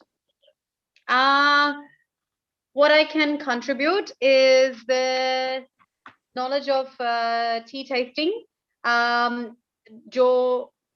जिसमें से मैंने अभी एक sustainable T company create कर ली है already यहाँ पे in last 8 months में. और what I want is herb spice farms और असम और दार्जिलिंग के टी एस्टेट्स से where I can help them to create more like sustainable farming, और उसमें से मैं buy भी कर सकती हूँ उन लोगों से, and then I can blend it here. So people are wanting that kind of product to come to Australia. ठीक है, very nice, Prati, very nice. Anybody else, please? Yes, Ganesh, please, or Milap Patel, anyone? Hello, I am Milap Patel here. Yes, Milap. I will contribute by sharing my agriculture science knowledge here, and I require some research space for research, and I need some guidance for innovation. किस बारे में मिलाप, किस चीज की research कर रहे हो बताओ? I am researching on biofertilizers. तो बच्चे हमारे पास लैब है, आके काम करो, सेवा करो और काम अपना भी कर लो साथ में, क्या दिक्कत है? Okay, sir, thank you. So by working for the lab, you can earn your time for doing your own research also. Hello. ठीक है? मिलाप समझ में आया? हाँ सर, हाँ सर. आप काम मेहनत करो और अपना भी काम करो, लैब का भी काम करो, तो तुम्हारा काम चल जाएगा. ठीक है ना? हाँ ठीक है सर. ठीक है. अब बात कर लेना मेघा से. मेघा अपना मेल डाल दो यहाँ पर, या शाइला अपना मेल डाल दो. मेघा और शाइला अपना बायोनेस्ट का मेल एड्रेस डाल दो यहाँ पर. हेलो. सुबह डालना चाहिए था. हाँ बोलो Saurabh. Sir, good afternoon, sir. I was just listening, and I was. आवाज नहीं ठीक से. Sir, am I audible now? Now better. Yeah, sir. So, Prati ma'am, she asked like if anybody is like from Assam and Darjeeling for tea. So I am like here, so I can start up a collaboration or something. Hello. Speak closer to the mic. Speak closer to the mic. क्या कैसे बोल रहे हो तुम? जरा सब साथ में बोलो, नजदीक बोलो. हाँ. Yes, sir. Sorry. Sir, I am. हाँ बोलो. Prati Bhatt ma'am, like she was saying that she has started a tea company, and like for that she needs if anybody from Assam or Darjeeling, like she was inquiring. So like I am living near here, so I can arrange a conference with my local tea estate or something. Very good. तो एक काम करो प्राति, सौरभ का email दिया हुआ है यहाँ पर. हाँ सर. सौरभ रॉय. ठीक है. Hello ma'am. हाँ, रॉय को आप मेल भेजना, कॉपी हमको मार्क करना, so that we are aware of what is going on. ठीक है ना? ठीक है sir. You got a contact now in Bengal, West Bengal. कुछ बिहार में मिल गया आपको. Yeah. ठीक है sir. Thank you so much. Good. Thank you, Saurabh. Divakar would like to say something. Namaskar. Shri Veera, yes, you wanted to say something, please. Shri Veera, please. और कोई? हमारे पास अभी 5-10 मिनट में हम लोग क्लोज करेंगे. Anybody who has to say something is free to welcome to make any suggestions, any observation. किसी को भी कुछ कहना है तो कह सकते हैं. Anybody can make any remark about the day, about what you found interesting, what you did not find interesting, any critical comment about how can we do it better, any suggestion. Hello. Yes, please go ahead. Hello. Sir, hello. हाँ बोलिए. Myself, Dr. P.S. Neharkar from Maharashtra. Ji. Sir, Vasantrao Naik, Marathwada Agriculture University, Parvani. Ji. Vice Chancellor, sir, Dr. Ashok Dhawan, sir, directed me to attend this meeting. Very nice. Did you find it useful? Yes, very nice. I'm very much happy, sir. You have organized a very systematic meeting, and I am proud of you, sir. Very nice. You should work together, because there are technologies where you need cooperation with our lab, your students can come and work here, or if some of our innovators need support in Maharashtra, we also have some activities in Maharashtra where we would like to work with you. So please, Hello. let's think of extending our deepening Hello. our cooperation. Yes. Definitely, sir. Sure. Convey my regards to your Vice Chancellor. Thanks, sir. Thanks to you, sir. I will communicate, sir. Yeah, thank you, sir. Thank you. We are really looking for a large network. Honeybee Network has been working, as you know, for 33 years in the area of adding, blending the formal and informal science. So we are very keen to bring scientists on board along with the local community members. Sir, we are working on honeybees also. Hello. We are working. आप संजय का presentation सुना था आपने संजय का? हाँ sir. Yes, we are also देखा working. बढ़िया काम कर रहे हैं वो बच्चे. Yes, sir. Different species of honeybees in Maharashtra. Ji. And promoting to students and entrepreneurs in this area, sir. अच्छा, very nice. ये honeybee network खाली honeybee का नहीं है. ये honeybee network का मतलब है cross pollination of ideas from one place to another, one community to another. वो हमारा मकसद है. लेकिन आप कर रहे हैं जो अच्छा काम कर रहे हैं. Yes, और sir. किसी को कुछ कहना है तो बताइए. Thanks, sir. Anybody else wants to? Thank you, Dr. Neherkar. Anybody else who has not said anything and would like to say something, please feel free now. It is an open house. Anybody can share any thought about Global Bio India. हम लोग कोशिश कर रहे हैं कि हमारे जो incubator हैं वो लोग भी जगह लें. It costs about 10,000 rupees per exhibition space. So those who want to showcase their product at Global Bio India, March 1st to 3rd, can contact us. The fees is about 10,000 rupees, and you get opportunity to fix meetings with various participants, various international companies, national companies, and showcase your product. It's one of the biggest bioeconomy workshop conference in the world. So please feel free, contact our team if you want to showcase your product. We will have to take that decision within 1 or 2 days, so we don't have too much time to waste. Any incubator, any startup, any entrepreneur who wants to take a space, if you want to join hand with 2 people want to share one exhibition space, that is also possible. So both of you can share the cost of 5,000 each. It's possible. You can showcase your products and try to see whether more opportunities with the various companies, various investors can be there. Chetan, anybody else is there before we wind up?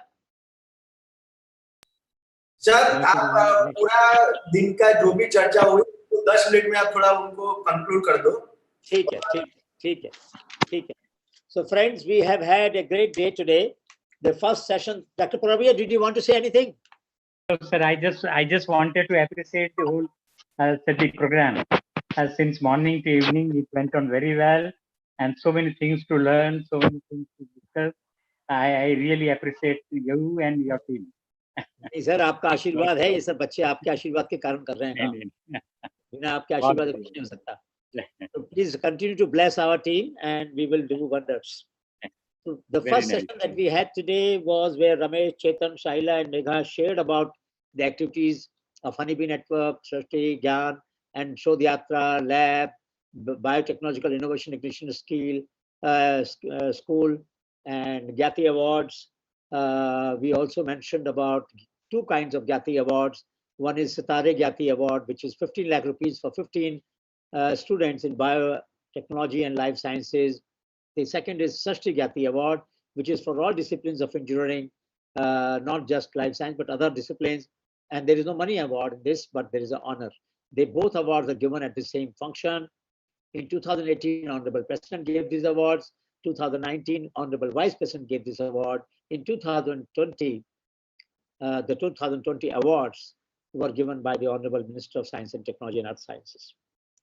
Next session was about the inaugural session where Dr. Shubhra Chakrabarty, Director, National Institute of Plant Genomic Research, gave an extensive overview of how the evolution of plants and their domestication led to the link between the characteristics of the plant which were domesticated and how that led to breeding. Now, she mentioned a very interesting concept of fast breeding. She also talked about how the molecular characterization can help leverage the knowledge of the people. She acknowledged that the scientists in the plant genetics discipline generally do not go to the people. So if there's an opportunity for people to generate demand, what kind of characters they would like to have in the crops, then the molecular scientist can bring those characters in. So this was a very good session where she presented a detailed picture of how the bioeconomy can be leveraged by blending the knowledge of the genomics and also the omics. We had Dr. Miraj, who of course very beautifully explained the various schemes of BIRAC. And as you must have sensed, there are fellowships, eJuva fellowship, there are Sparsh program, BIRAC Big Grant, many other programs where you can join. And you can go to BIRAC's website, birac.res.in, where you will find all the information about their program. The next session was of agrobiodiversity and how can we use community knowledge for characterizing the agrobiodiversity and generate enterprises out of that. Anamika discussed from her thesis work how edible weeds, the knowledge of women about edible weeds in Eastern India could be used for setting up small enterprises. So when one of you were mentioning about freeze drying, if we could freeze dry those weeds and use them as ingredient for different kinds of soups, and we can make them, we can either cook them, pre-cooked, this can be, or they can be cooked later. This can be a huge industry which poorest people who do weeding in the fields will collect these weeds and get income out of that. So this is a very empowering idea which I would wish some of you to take forward. Sambhav Jain talked about eco-friendly entrepreneurship and he was offering his facilities for marketing the products of others. Devesh mentioned very interesting thing about in situ value addition. उन्होंने ginger में turmeric में value addition किया, अपने farm पर अपनी unit लगाई. Not only that, he also made some new machines to do that. So he's one of those entrepreneurs coming from IT industry, but also use engineering skills to develop new machines, new concepts for adding value to ginger and organic ginger and organic turmeric. And now he gets much higher value than what he was getting before.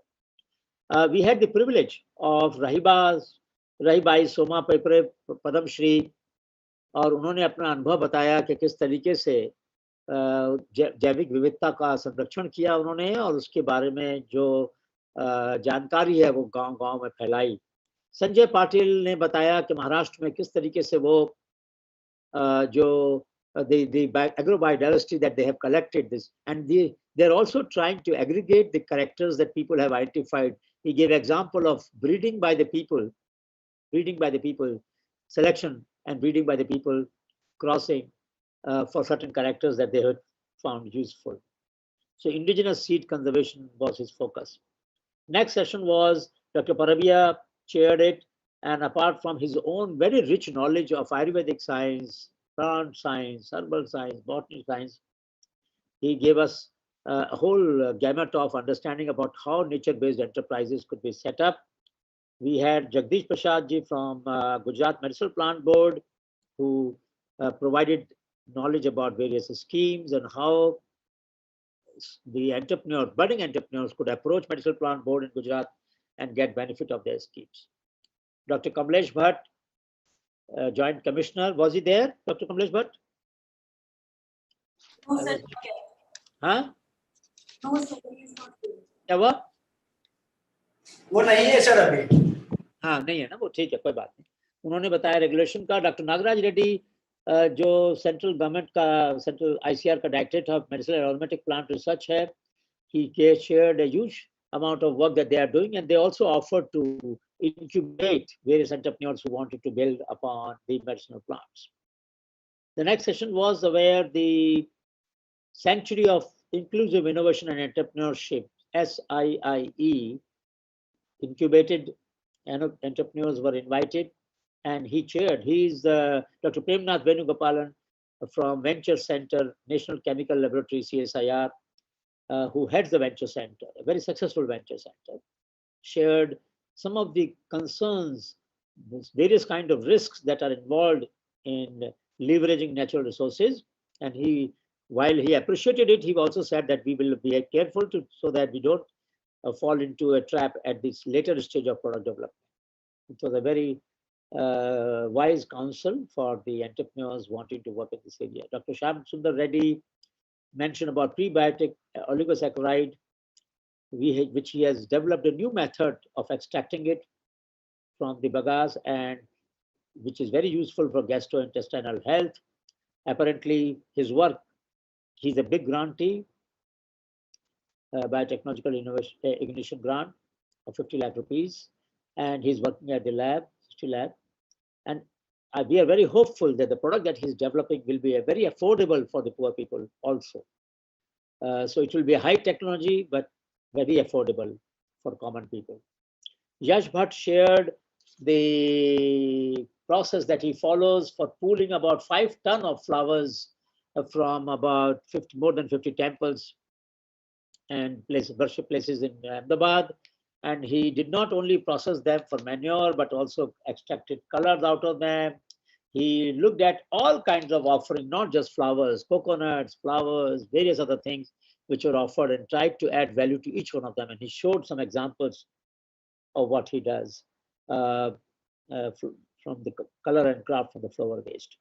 Arpita, many of you may remember, talked about her dream of helping not only the local growers of various vegetables and fruit, but also globally.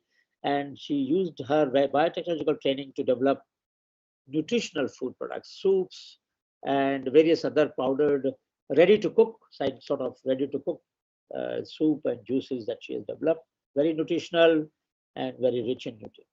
Dr. Sanjeev Mishra, founder of Algilo Biotech, talked about the spirulina-based product, and he showed a whole variety of products rich in magnesium and many other elements that he talked about, which are very vital for us.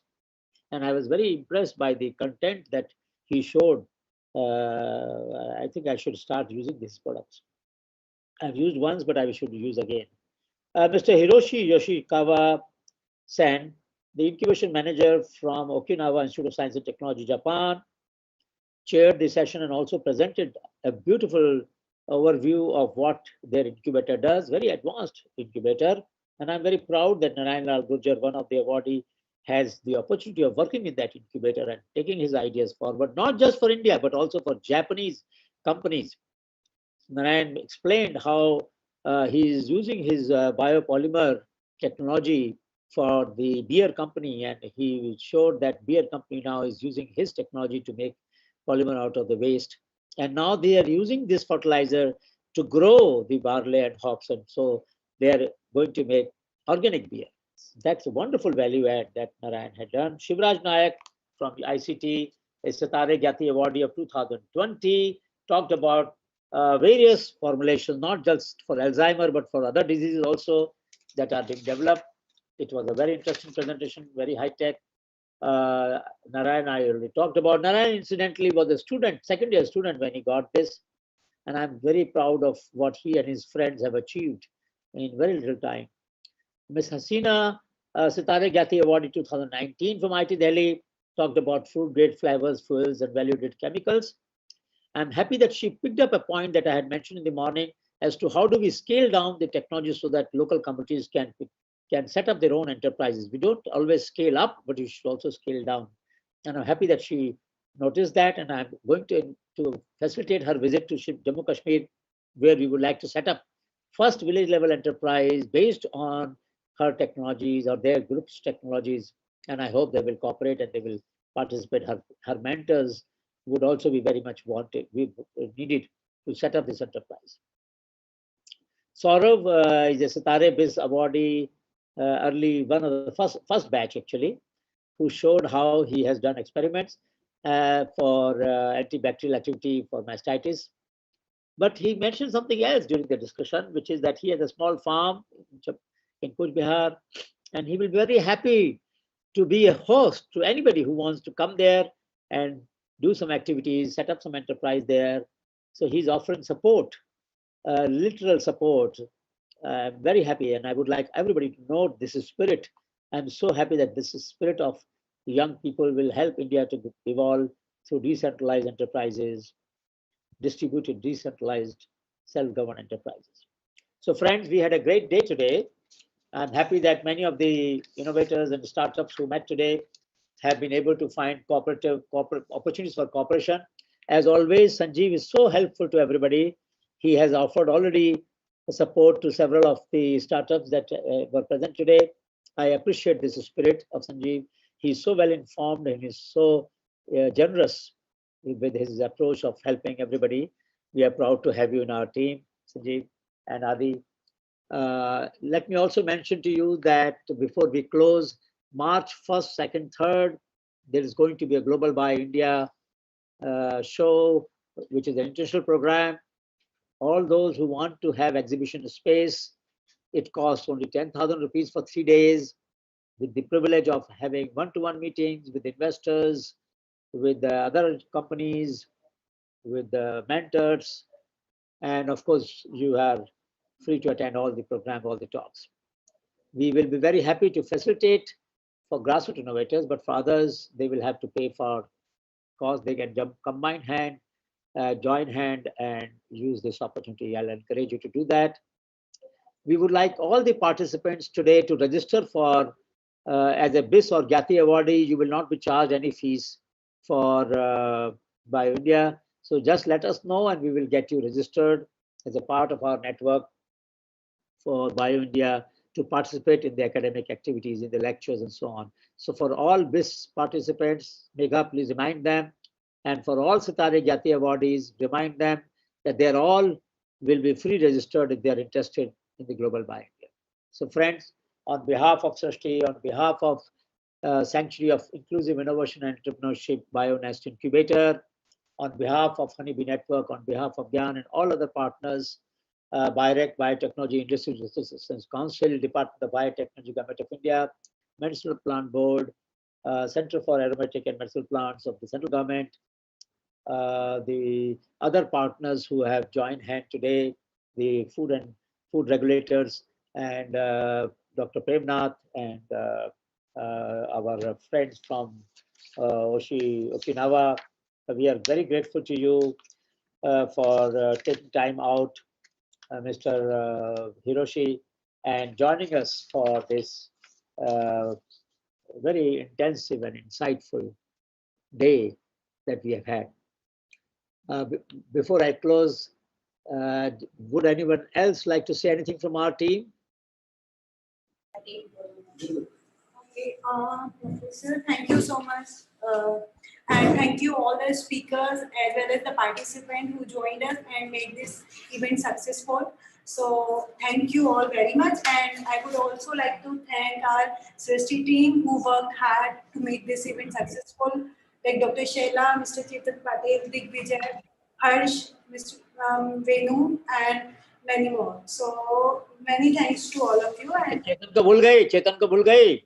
No, sir, I firstly talk about the Chetan only. Koi baat nahi. Now the point is that everybody who has presented, we need their PPTs. So please remind everybody that we need their copy of presentation so that we can put it on the website and everybody else who wants them can download it.